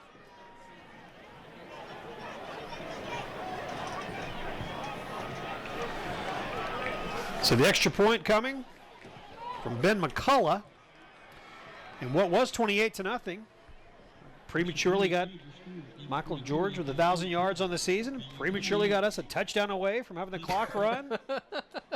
Yeah, hey, we're just excited. We're at home tonight. You want a short night. I get it. I understand. Things were going, and they're still going really well. We're leading 28-7 over Cabot. Conway about to get the ball for the first time in the second half. Next, we'll take 30 seconds and come back on Conway Corp Channel 5. Fitness is about so much more than exercise. It's a catalyst for positive change, and it affects every aspect of your life. Conway Regional Health and Fitness Center is your source for comprehensive medical-based health and fitness programs. Dedicated to improving the wellness of those within our community, we offer something for everyone in the family. Conway Regional Health and Fitness Center, over 20 years of health and wellness in our community. I'm sorry. Go ahead. I'm blanking on his name because I know him on Twitter by Thunderfoot. Oh, Christian Underwood. Yes, Christian Underwood. You just kind of forget how nice it is when you have someone that can put it in the end zone on the kickoff, and then you don't have to worry about kickoff return. That's true. Like that. Yeah. Nothing against Wicks. He's been doing a great job all season. It's just not wrapping up and making tackles, and that can lead to 6 points quickly. Will Kennedy's turn. He'll return out to the 23-yard line, and that's where the Cats will begin second half, leading 28-7. That whole play, the whole kick return, it ran into the pile, and it seemed like they got him stopped, and then somebody else bounced out, and all of a sudden you're like, wait, that's number 2. Wait, number 2's their quarterback. What's he doing returning kicks? And so all of it just seemed so weird. But well, and if you recall a year ago, we had a discussion about Cabot doing that with Gerard Barnes. Yes. And we were like, why are you doing that with your quarterback? He's so important to you. And we all know how that game ended up with Gerard Barnes getting injured. It is a big risk to put your quarterback out there on kickoff returns. Michael George in the game. I think you got it, Jeff. I'm not nearly. I mean, I'm excited for him, but I'm not gonna. I'm not gonna go over the top like I did earlier. Well, hey, dial it back. 1,000 yards in week 6. That's a big number. I was looking back, and granted, we don't have stats for a ton of years. We've done stats for a lot of years with our guy Stats Scott Taylor, but historical data I don't have as much of. And it's been a while since we've had a 1,000-yard rusher, and we have got one now. Brennan Clark takes a big hit by Austin Swackhammer. You know what else Michael George does now, apparently? Blocks. Lead blocker there is Conway. The offense, a different look than we're used to. They had two backs in the shotgun with Rhea. Handoff to Clark, and Michael George getting out there. Got a little nice block. Yeah, a little split backfield. Definitely a new wrinkle, and that's something that we've always seen Coach Rainey do. He doesn't show all of his cards early. We're into week 6 now, so you're going to start to see more of that, and you see it again. Clark, good low run to the 45-yard line. Yeah, see the same play again, but what you'll notice there, a little different wrinkle, is it looked like more of an option because I don't know if that was intentional or not, but it looked like Rhea was holding that ball a little bit longer. It looked like maybe it might have been a read there, and we're going to see it again. I like it. Backfield split on either side of Andrew Rhea. That time it's Michael George. Brennan Clark helps him. Michael George helps himself, too, to cross midfield, and he is brought down by Bryce Billings. It's a Conway Regional Health System first down. You know, it really doesn't matter what formation you're getting back in. When you've got Nathan Turner, Lance Rogers, L.J. Hansberry, Keandre Clay, Thomas Cloyd, and then these H-backs in there as well. Yep. I mean, the way they've been blocking all season, it's not going to really matter what formation you're in if you're opening holes like that. Yeah, the Chris's, Patterson and Anderson, they always do a great job making some room. Clark should have cut inside there, and I don't know if we've got a face mask here. Or there is a flag on the play. Haven't been many flags tonight, but there is one there. Justin Neighbors on the stop. Looks like it's going to be against Cabot, if you believe Will Kennedy. And you should. I believe in Will Kennedy. Personal foul, face mask. Number 24 on the defense. That's the best I could do. I was reading his lips for a while, and then I lost track of him. Moved the football way into Cabot territory, down to the 34-yard line, and that's where the Cats will have it, 1st and 10. They'll send Will Kennedy to the top. Joe Thomas to the near side. That same setup there with the two backs as they flank Andrew Rhea. Brennan Clark spins to the 28-yard line. Stop is made by Justin Holland. Two very different running styles, and it's kind of fun to see both of them on the field at the same time because you got Michael George who runs, high and strong, and then Brennan Clark. I mean, it looked like he almost touched the ground with his hand there on that play. He got so low trying to sneak through that Cabot defense. Open field to the right. And that's the direction they'll send Michael George, except he wants to cut it upfield. Plants that right foot and turns. Picks up about 5 more yards for the time he planted the foot. That's why he's a 1,000-yard rusher this year. Yeah, and you really saw it there on that play and on this angle here is he very patient, going over on the right edge, kind of not a stutter step really, but just not in his full stride yet. And then you're right, plants that right foot and just launches almost. A Conway Regional Health System first down. Our thanks to those folks for sponsoring Wampus Cat football again this year. Brennan Clark running the football for the Cats. Good job there by our camera crew to show just the pile falling forward. Logan Bell at the bottom of that pile, along with offensive lineman Keandre Clay, Lance Rogers, L.J. Hansberry. That inside, those 3 guys there in the middle, the center and the 2 guards, have just really done a great job. And you've got Turner and Cloyd on the tackles and the work that they've done all throughout the year. It's led to having a 1,000-yard rusher in week 6. Second down and 6. Clark will be brought down by Omero Garcia. The clock continues to run. The Cats continue to move the ball. Got another banged up Wampus Cat. It looks like Darnell Washington, who's being walked over to the sideline. Got his head down and a towel over it. Check on 25 when the defense gets back out there. Coming up on 8 minutes to play. Should be under 8 by the time the clock is under 8 here when the ball is snapped. That's Clark again. He picks up a couple, following Nate Turner. Stop made by Justin Holland. And so under 8 minutes to play in the third quarter, 28-7. The Wampus Cats have the lead. Elsewhere in the 7A Central, North Little Rock, Catholic, and Bryant all winning, as all those games were at halftime. All right, fourth down in a yard. Let's see what the Cats have in store here. We're going to see Michael George. They'll send Andrew Rhea out to the right. Michael George waits the direct snap in the Rhino package. Bad snap. He catches it on one hop. He gets the first down. You know, we have not seen that very often. And L.J. Hansberry has done a fantastic job this year with the percentage of snaps that the Cats take that are not directly under center. Which is like 99%. Exactly. Yeah. And it's a constant. He's got to get it to the right spot every time. And so we haven't seen that very often. And a nice job there by Michael George to pick it up and get the first down. And the Cats are still rolling. It's first and goal now just inside the 9-yard line. And that's a big conversion because, I mean, Cabot has a little momentum going off that kickoff return. And so it's a big move there by George to have presence of mind to get it back up. George down to the 5-yard line. Stop is made by John Weems.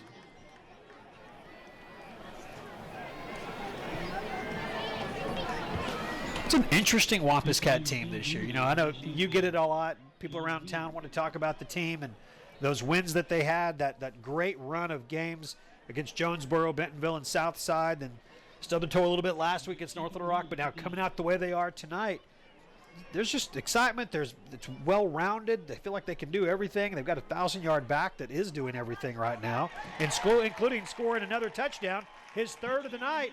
Michael George gives the Wampus Cats a 34-7 lead.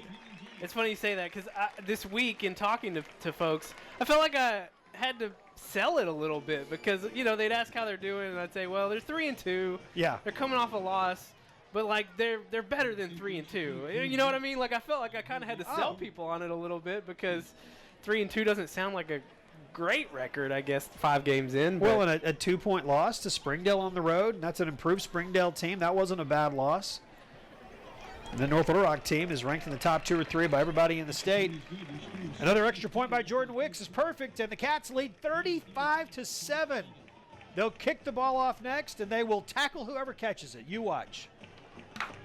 30 seconds and we're Steve's back. Auto Center is dedicated to getting your vehicle safely back on the road. From fender benders to a major collision, we offer the area's most advanced auto body repair services. With expert workmanship and the highest quality materials and paints available, we strive to exceed your expectations. And count on us for Central Arkansas's best towing and recovery services. We'll travel anywhere in the state at any time to rescue your equipment. Come to Steve's Auto Center for all your automotive needs.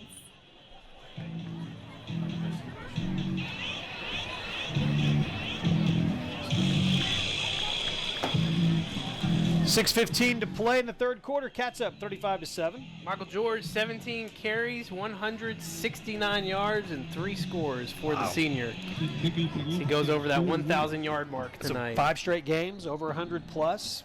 150 well over 100 plus, yeah. Increasing that average yards per carry.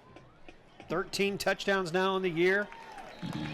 There's Jordan Wicks. He turns and spins and does a little fist pump as he put the ball in the end zone. I asked Nathan Turner about that Southside game this week. Yes. And just, you know, as a lineman, you know, what does it mean to you to have a game where your running back goes for 350 yards? And he's like, his answer really cracked me up. He's like, I didn't know during the game. Oh, yeah. And when I found out later, it was like I couldn't believe it. Like, really? I mean, you saw him. He was running all over the place. Yeah, you had to see number 30 just getting smaller and smaller away from you often. All right. Jackson Freeman jumping on top of the pile there. Oaks keeps. Terrell Grimes coming off the pile there. Big number 56. Is the band playing the Little Einstein theme song? They did that a couple of weeks ago too. Isn't that great? Yeah. Yes, love it. Speaking of the band, nice segue.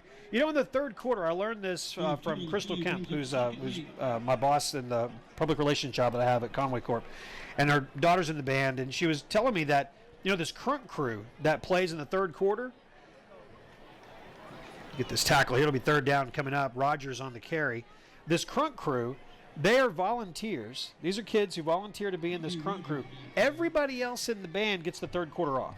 From the time they finish until the start of the fourth quarter, that's their time to get a break. Well, the Crunk crew comes out, volunteers their time to play and continue the spirit of just a Friday night atmosphere while the rest of their bandmates get a chance to take a break. I love that. I love that story. And no offense to the rest of the band, but when I was on social media duty a few years ago, that was always my favorite time to be on the sideline with them. I'd get such great shots of them getting crunk. Rogers, nowhere to go. Garrett Fusilier. Fusilier starts. Zach Friedel there, Jordan Doby there. Great job by the Wampus Cats, and it is fourth down, and looks like a punt is upcoming. Will Kennedy is going to go back to his 40-yard line and await the punt from McCullough. I'm going to say Cabot has punted the ball more in this game than they have all season combined. I was talking to Stats at halftime, and we were talking about the big numbers the Cabot offense had been putting up against other teams, and his analysis was, a little bit of extracurricular activity out here. Jackson Freeman gets up talking to Shane Harper. Stats observation was, Cabot hasn't played a defense as fast as ours, so they've been able to get to the outside, yes, and really hurt teams. And they, other than the one big play by Rogers in the second quarter, it was like a 40-yard run. Well, and the defense is still pitching a shutout because the 7 points was on special teams. So let's see. Cats now with a chance to extend this lead out to a 35-point lead, and if they do that, that means the mercy rule, as it's known casually, but the AAA sportsmanship rule will go into effect, and the game clock would run for the rest of the game. Got to get into the end zone for it to happen, but I'll be honest, if you'd asked me at any point this week, will we be talking about the sportsmanship rule on either side, I would have said absolutely not. These teams are pretty well matched. Well, Conway's come out tonight and just played a fantastic football game. Yeah, I think my concern coming into this game was just how many points Cabot had been putting up against some of these other teams. Granted, one of the teams was a team we put up 57 points against. So, but man, this Conway defense has just kept. Rhea to Joe Thomas. Brought down inside the 10. Now let's check Joe. He has been banged up a couple of times this year. He's walking fine. Great pitch and catch. Sorry for interrupting you there. Great throw from Andrew Rhea to Joe Thomas. Watch this replay. Yeah, great read from Rhea, and so much time there. No one near him is comfortable. Puts it right on the money. Shane Harper, boy, good to see him get up from that. That's the type of play that could hurt somebody. And what I like there most of all is Conway going for the jugular. Yes, I love it. Love Coach Rainey making a call like that. All right, Giovanni Johnson is in. He's already scored one touchdown tonight. First and goal from the 4-yard line for the Cats. The snap. The run. Diving in. Touchdown, Wampus Cats. Giovanni Johnson in for the second time tonight. His fourth touchdown of the year. And the Wampus Cats are an extra point away from being up 35 and watching the clock run the rest of the way. What a night. Yeah, and so much second effort here from Giovanni is he just finds a way to get it in there. Hey, that's a great call. Great look upstairs, too, and their truck showing that in slow motion. Very, very cool. All right, Jordan Wicks. His sixth extra point attempt of the night. High snap, good hold by Nick McEwen. And Wicks has got it. The Cats are up 42-7. The mercy rule is in effect. The sportsmanship rule is going to run this clock, and the Wampus Cats are going to be 2-1 in just a few minutes. It'll take a little while. We still got to finish the game, but it's going to happen. Good job, Cats. Let's take 30 seconds and come back on Conway Corp Channel 5. Your life is about to change forever, and Conway Regional will be with you every step of the way. We're committed to being the best. That's why our OBGYNs won't deliver anywhere else. Your newborn will benefit from our groundbreaking nursery alliance with Arkansas Children's Hospital. And as you adapt to the new world that's in front of you, know that everyone at Conway Regional is all on the same team. Yours. One team, one promise. Conway Regional. So as our camera pans to the left and gets ready to show you the kick that's going to be in just a moment. We want to see Jordan Wicks put it in the end zone again, but the Cats are up 42-7, Levi. Yeah, and it's been that rushing attack, that Conway rushing attack. 221 yards rushing tonight, 5 touchdowns, all on the ground. Jordan's kick taken by Rogers, TJ Rogers at the 5-yard line. He cuts to the right, and he will go nowhere. That's Tez Miller. Tez Miller, the 5'8", 162-pound junior, making the stop on special teams. I've really enjoyed watching Tez Miller this year. The times he's been on the field, he's brought a lot of energy. I think he's going to be one of those names that we get to call a lot next year. Transfer in from Memphis. Made himself at home here in Conway. And the Cats on top 42-7, 3:11 to play. The ball will be snapped, and if you're here at the game, obviously you're watching this, you weren't here, or if you were, you're not seeing it live. My point is, people are leaving. I was trying to get to that point to say people are leaving. I've been playing around in my head thinking, what feels better for these Conway Wampus Cats, the 0-5 surprise win last year, or this beat down this year? Hey, I think this is going to feel good. These teams have alternated wins the last few years. Since 2012, they have gone win-loss, win-loss, win-loss, back and forth. Conway has looking tonight, going to get back-to-back wins. They'll break that streak for a little, well, at least for this current rotation. But the other thing is that we finally have them at home. We haven't played them at home since the first game of the 2014 season. And so it is good to be back tonight watching Conway beat Cabot with it. I remember back in 2009 when they were a non-conference foe. A passing attack coming up big here. There it is. Oaks complete to Sorrell. And brought down by Roman Aaron. That's frustrating for this defense because, Cabot maybe throws it 5 times a game. That's right. But when they connect, it's always big because you're just not ready for it. Yep. But I was thinking back to 2009 when they were on the non-conference schedule, and then we ended up playing them again in the playoffs. That was after we beat Fayetteville on the road. So to go to Cabot twice in 1 year, that wasn't a very fun thing. Under 2 minutes to go with the running clock here in the third quarter. Cats are up by 35. Handoff. That's going to be Morales looking for the corner of the end zone.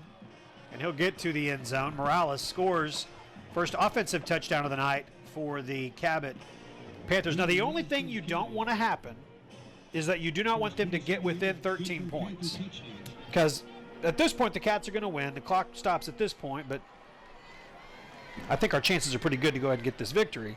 But for tiebreaker's sake, you want to get at least a win by 13 points or more, and that's the most you can get is 13. And so hopefully that's something we can see happen, and I think that should occur tonight. 42-14 right now. The clock stopped with 1:41 to play in the third quarter. Well, the bottom line is Cabot scoring, but they haven't been able to stop Conway all night. That's true. Yeah, we've had one, but how many punts have we had? Just a couple. Not many at all. Hey, next week, while we've got you here, we'll keep it here for just a moment. Next week, back on the road as the Wampus Cats are on the road at Fort Smith Northside.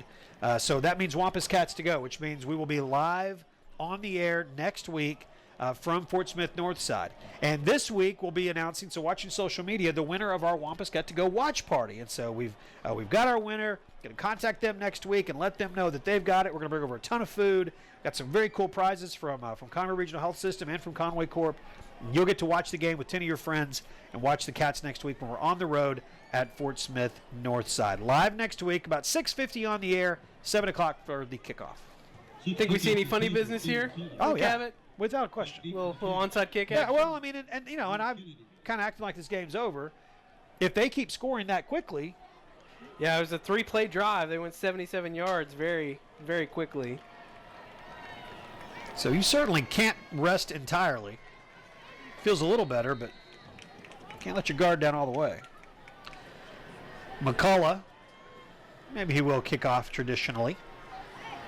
A lot of open space between that front line of special teams players and the second tier. McCullough will kick, and it will be an onside kick. It did not go the 10 yards. It actually finally went the 10 yards, but not before it went out of bounds. So Cats going to have the football with great field position at the 50-yard line. Yeah, nice break for Conway because nobody was near the ball. Cabot running a pretty effective, looks like it's going to be a real kick, onside kick. Yeah, that was pretty well executed. See how many of the starters we continue to see. We will see Zaul Vences, who is going to come in, number 67. Have all kinds of changes now in the offensive line. So we'll get you these names of these kids as they come out there. Zaul Vences started last week and played a good game against North Little Rock in place of Lance Rogers, who was hurt.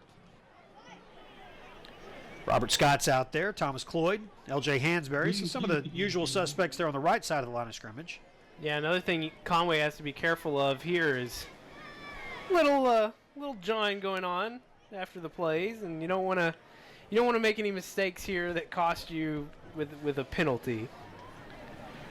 Trying to run as much time off the clock as you can. Shane Smith is in the game, number 81, 5'11", 158-pound sophomore. Will McKenna's there at the top of the screen. Good to see Nick Tufu in. I tell everybody, the Tufu family are the only people that beat us to the games. And they are at every game. Good to see them and the rest of the families that support these Wampus Cats and make the trips on the road. And for those that can't, we love to be able to bring these home game or bring the road games back to your home, and that's what we'll do next week when the Cats are in Fort Smith against Northside. Andrew Rhea about to lead his team to a 4th victory on the season. Looking at the rest of the schedule, it's Northside next week, and then Central and Catholic, 2 teams that are down a little bit right now. Everybody circling that date against Bryant. Pass and a diving catch. Great catch made by number 80. That is Luke Williams. Luke Williams, a 5'11", 160-pound junior. Got to go so deep on my depth chart. He was off my depth chart. Luke Williams, great catch. That's a starting receiver catch right there. Look at that. Nice ball by Rhea as he puts it in a safe place for his receiver to go out and make a play. Well done. All right, 4th quarter is coming up next. Let's take 60 seconds, and we are back on Conway Corp Channel 5. Hi, my name is Ashley Mann, and I would like for you to join me on my show, Breathe Yoga, on Channel 5. Each episode will consist of a 30-minute yoga practice that will help you along your yoga journey, whether you are new to yoga or an advanced practitioner. So if you've always wanted to try yoga but didn't know where to begin, join me on Breathe Yoga, only on Channel 5.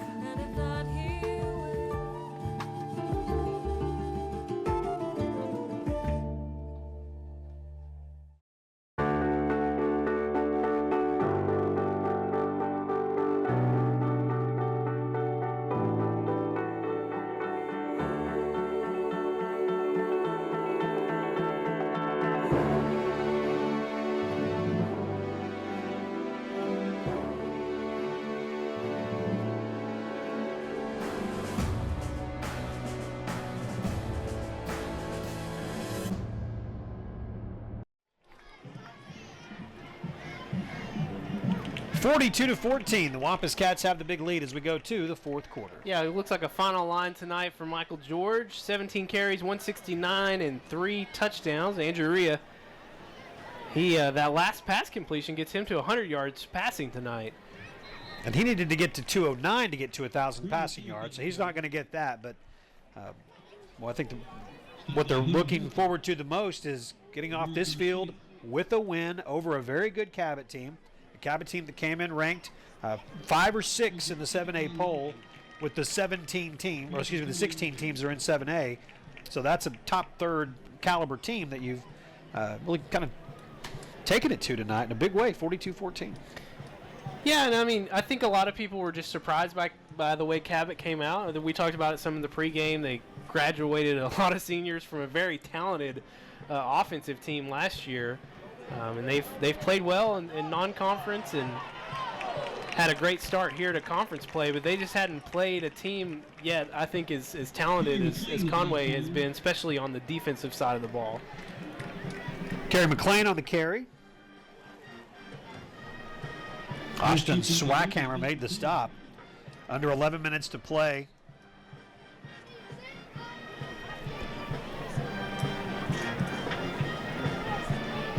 These two wide receivers, Shane Smith and Luke Williams, set up on either side of the line of scrimmage. Andrew Rhea still back there taking the snaps. Taking them from L.J. Hansberry, starting center still in the game. 3rd down and 3. McLean. Carey brought down.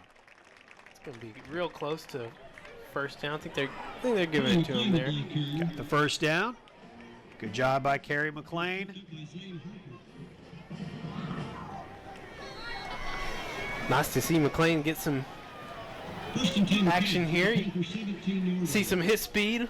Absolutely. No, he's a good back too, and that's, you know, and you want to see depth in pretty much any place you can, but especially at running back, because you never know when you just need to give somebody a chance to take a breath. Yeah. And with, you know, the number of carries that Michael George has had all year, that may continue to happen. He's just got to get a chance to catch his wind late in games. Yeah, well, and it's been such a different story than we've been used to in the past, especially the past couple of years. I mean, even to last year, you know, they had 4 running backs. Right. And there were entire drives where it would just be one featured back, and then the next drive would be a different featured back, and that's just not the story this year. The story is Michael George is your main man. He's going to get 80% of the carries, maybe more depending on the situation.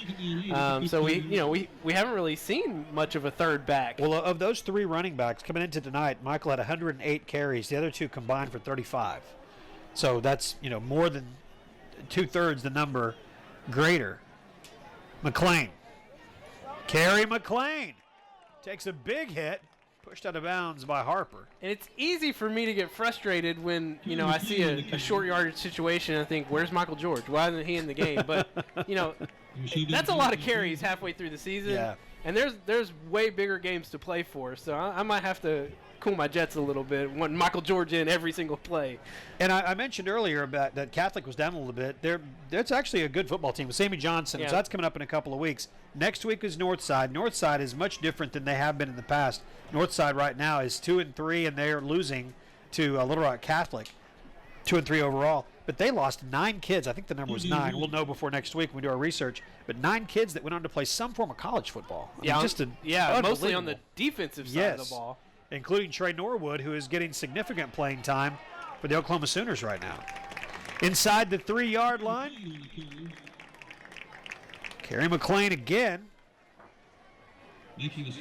Justin Underwood on the stop for Cabot. I think McLean might be on his way to his first touchdown of the season here pretty soon. He scored 1 earlier in the year. Oh, yeah, you're right. Okay. I was trying to get to my stats from earlier. So his second touchdown. He's on his way to that. Yeah, no, he's definitely on his way to it, though. Yeah, coming into this game, he had 15 carries and 63 yards. So he's carried it a little more than I've thought he has. He'll get it again. Stood up. Slowed down. Crumbly on the stop. Clock will keep rolling. Run it down to close to 7 minutes to play. With this big lead, 42-14. It's going to surprise a lot of people when they see this score. And I tell you, the part of this that might surprise people the most is when they see the 14 in the Cabot column. And when they read the game story and realize that it was just 7 that this offense scored. And again, this is an offense that put up 43, 42, and 44 in the last 3 weeks. And tonight they've managed 7 against your Wampus Cat defense. Carey McLean scored 6 on his own right there. Second touchdown of the year for Carey McLean, and the Wampus Cats extended out to 48-14. Well, I'll say it again. Stats mentioned it at halftime. This Cabot offense, they just haven't seen the defense as quick laterally as Conway. And Conway really, I mean, honestly, the only big play they gave up the whole game was in the second quarter, that 40-yard run from Rogers. Everything else, it's been a lot of 3-and-outs and several punts for Cabot.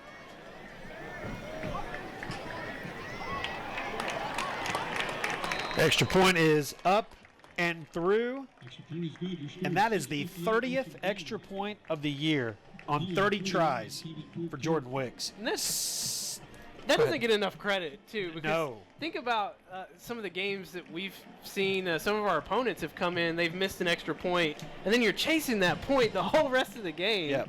Conway hasn't had to worry about that all season. It's been nice. 6:58 to play in the ball game. We'll go ahead and keep it here. The kickoff coming in just a moment here with Jordan Wicks. He's grabbed that tee, and he'll kick it off. And again, I love the Cats as much as anybody, and more than a lot of folks. But I'll tell you, if you would have, and people ask me all week, got a chance tonight? Got a chance this week? Tell me what's going to happen with Cabot? I said, we definitely got a chance. And this is a good football team that we're putting out there every week. But if someone would have said, can we put the mercy rule on them? No, I didn't think we were going to do that. Because we heard so much about Cabot. But we looked at their schedule, and there's something to that. When you start with 2 6A schools, granted they were 2 good 6A schools, but then play a 5A school, fumble! They're going to be picked up. So you play these 2 6A schools, Pine Bluff and El Dorado, win one, lose one, and then play a 5A school in Little Rock Fair. It just doesn't. But then you look at our schedule, right. An improved Springdale team. Obviously, a talented Jonesboro team. The only loss they've had this year was the one to us. And then they go on the road and beat a Bentonville team who's got 5 state championship banners hanging up. So I just feel like there's something to that. You prepare yourself for conference with what you do in non-conference. Yeah, and some years, like last year, it kind of hurts when you go 0-3 in non-conference. But ultimately, you're right. I mean, it does prepare you for that conference season. And, yeah, Conway certainly the better team tonight, and Cabot, I really thought it was going to be a lot more back and forth than it was. Yeah, I mean, that's kind of what I was expecting. I thought it would feel more like Southside. Yeah. I mean, I didn't know if it was going to live up to Southside, but it has not. It has lived up to an explosive performance by the Wampus Cats tonight. You know, we defeated Jonesboro 49-18. That was the final score in week 2, 49-18. Tonight, 49-14 with half of the fourth quarter to run off the scoreboard. Fumble, still loose. Twice the ball's been on the turf and unable to pick it up. Will Kennedy and Matt Lloyd got close to it that time. I'm not sure what's going on with TJ Rogers. He's being very dramatic out there, theatrical. Well, and if you look ahead now for Conway, the road a little bit easier for them after, you know, the crazy game with Southside, then of course North Little Rock at, you know, one of the top tier teams in the conference. That was a rough game for Conway on the road, and then Cabot, your big rival. But now you got Northside, who's having a down year, Central, who's been down the last few years, Catholic, they're, you know, a very talented running back, but other than that, not many weapons. Right. So this really, you're hitting a stretch of the schedule for Conway that is, you know, you don't want to get too overconfident, but this is a great little stretch for you to hit as you get ready and try and get better every week for that ultimate showdown in Week 10 here against Bryant. Cage Carter gets the stop along with Garrett Fusilier. Fusilier. Got that Z. Fusilier, yeah. I'm telling you, I've done this a long time and said a lot of kids' names for a lot of years. I don't know why I struggle so much. You want to hear a funny story? I'd love to hear a funny last story. night, I call Thursday nights my weekend from 501 because it's usually the night I don't have a lot to do. Uh-huh. And so last night, here we go. Pass was complete to Wines. Will Kennedy gets the stop. Will's getting up a little slow. Be a first down on the fourth down play. Yeah. And what's hard about that is just the fact that Will Kennedy's still out there. Correct. Right now. That's what makes that difficult.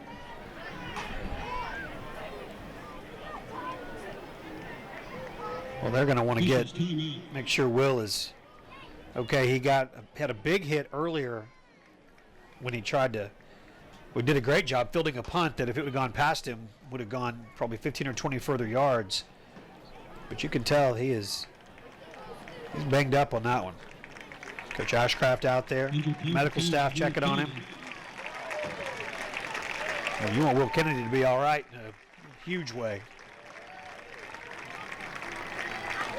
Folks are smiling, walking with him, and well, Garrett just hit him in the face, so I guess everything's fine. The hammer. Right. The hammer to the head. Oh, gosh. All right. Well. So back to my story. Last Yes. night is kind of a down night for me, and I'm watching the Thursday night NFL football. Yeah. And people have been so high on Tony Romo as a color commentator. Yeah, people are excited. So I was like, I'm gonna watch this game. I'm gonna listen to him and just kind of. Obviously, I didn't play quarterback in the NFL, but I'm gonna watch and listen to kind of what he looks at and where his head's at when he's doing his color in the game. And I saw on Twitter, one of my brother-in-law actually was replying to a tweet that was praising Romo, and my brother-in-law says, well, the only negatives I've heard about him is that sometimes he talks over Nance, and then he says a lot of corny things. And I thought, gosh, that's my whole color game is talking over Jeff and saying really corny things. So I guess I'm doing good. You're well on your way to a network gig, and well on his way to ceremonial leprechaun is T.J. Rogers. Did you see that little move? He just jumped up and clicked his heels together like he was the Lucky Charms guy. After that run, same guy that bowed to the student section earlier. Well, whatever makes you feel good about a 28-point or what is it, 35-point deficit that we have here. I mean, whatever makes you feel good. I mean, it's almost as comical as the guy running out on the field earlier. I don't know. And that was some sort of protest, we're being told from the stands. But well, we did have a person who will remain nameless. Nameless, yes. Say that was the worst protest ever. They were. They weren't streaking, so. Oaks. Boy, it has turned into a sloppy game of football now. Sorrells falls on it. Cade Seipert out there. It is a little crazy to believe that actually happened early. Tonight? Yeah. Yeah, it was a long time ago. The game was very much still in doubt then. It has not been in doubt for a while, as our performance would indicate. That was the opening drive for Conway when Michael George took him 80 yards for on a his score. Very own. Yes. All right, first down and 10. Option. Pitch to Rogers. He gets turned upside down by Tez Miller, and there will be no Lucky Charms move by Rogers that time. The heels are not clicked. They are just turned upside down by Tez Miller. Big hit by Miller. Well, and there's been no confusion from this secondary. We saw it with the big play from Roman Aaron that led to that huge interception return, and then again here from Tez Miller just coming up confidently, reading the play perfectly, and coming quick to the ball carrier. And we talked about Miller a little bit earlier.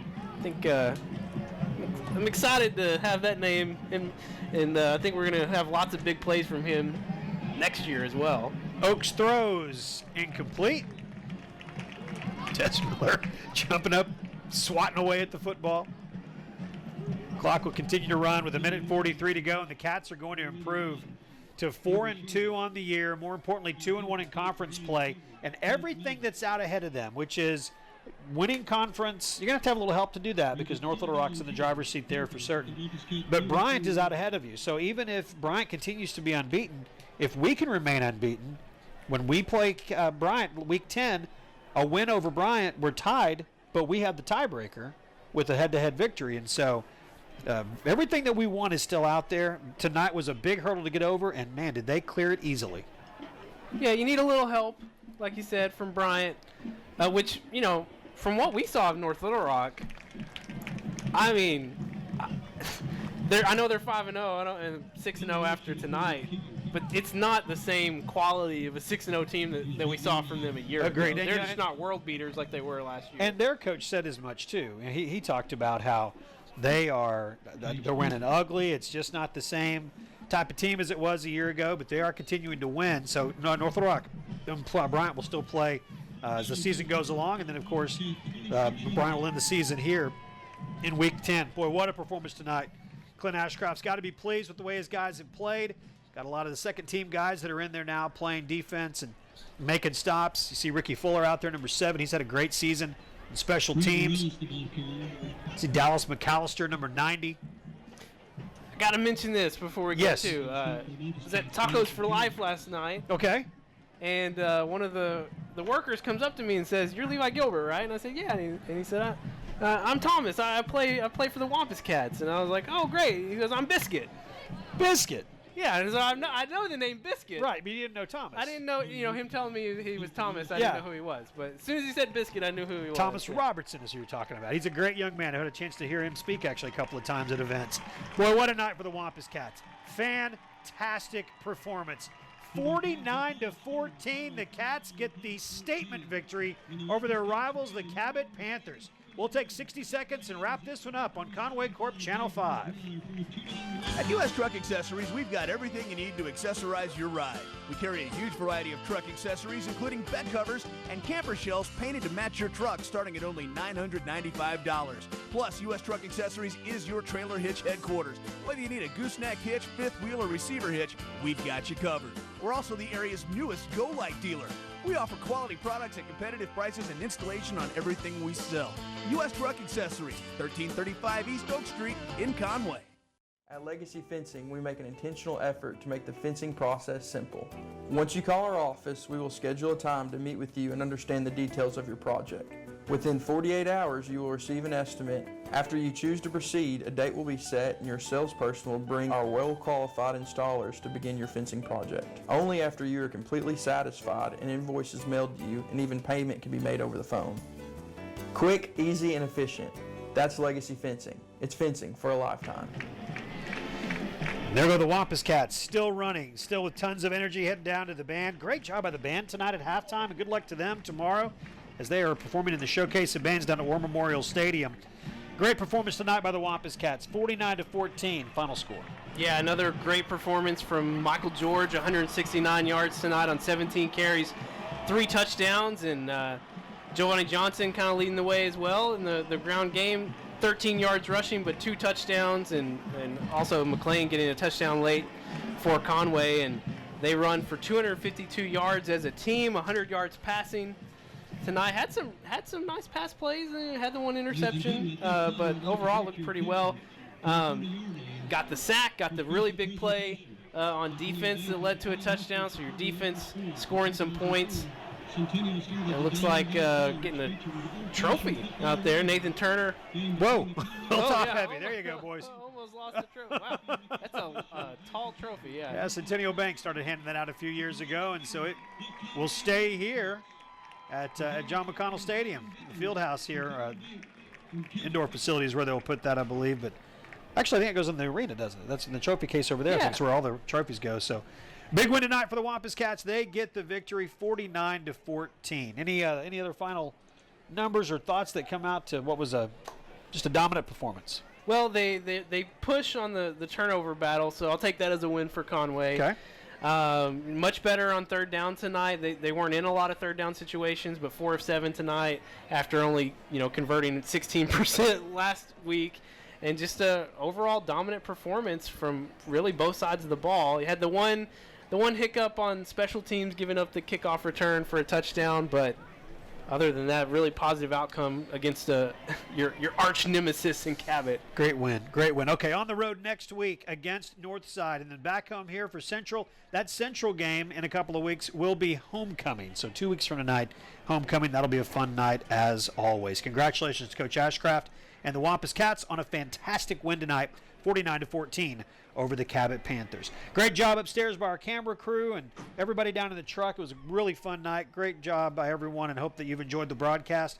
For our entire Channel 5 crew, I'm Jeff Matthews. Thank you for watching. We'll see you from Fort Smith Northside next Friday on Conway Corp Channel 5.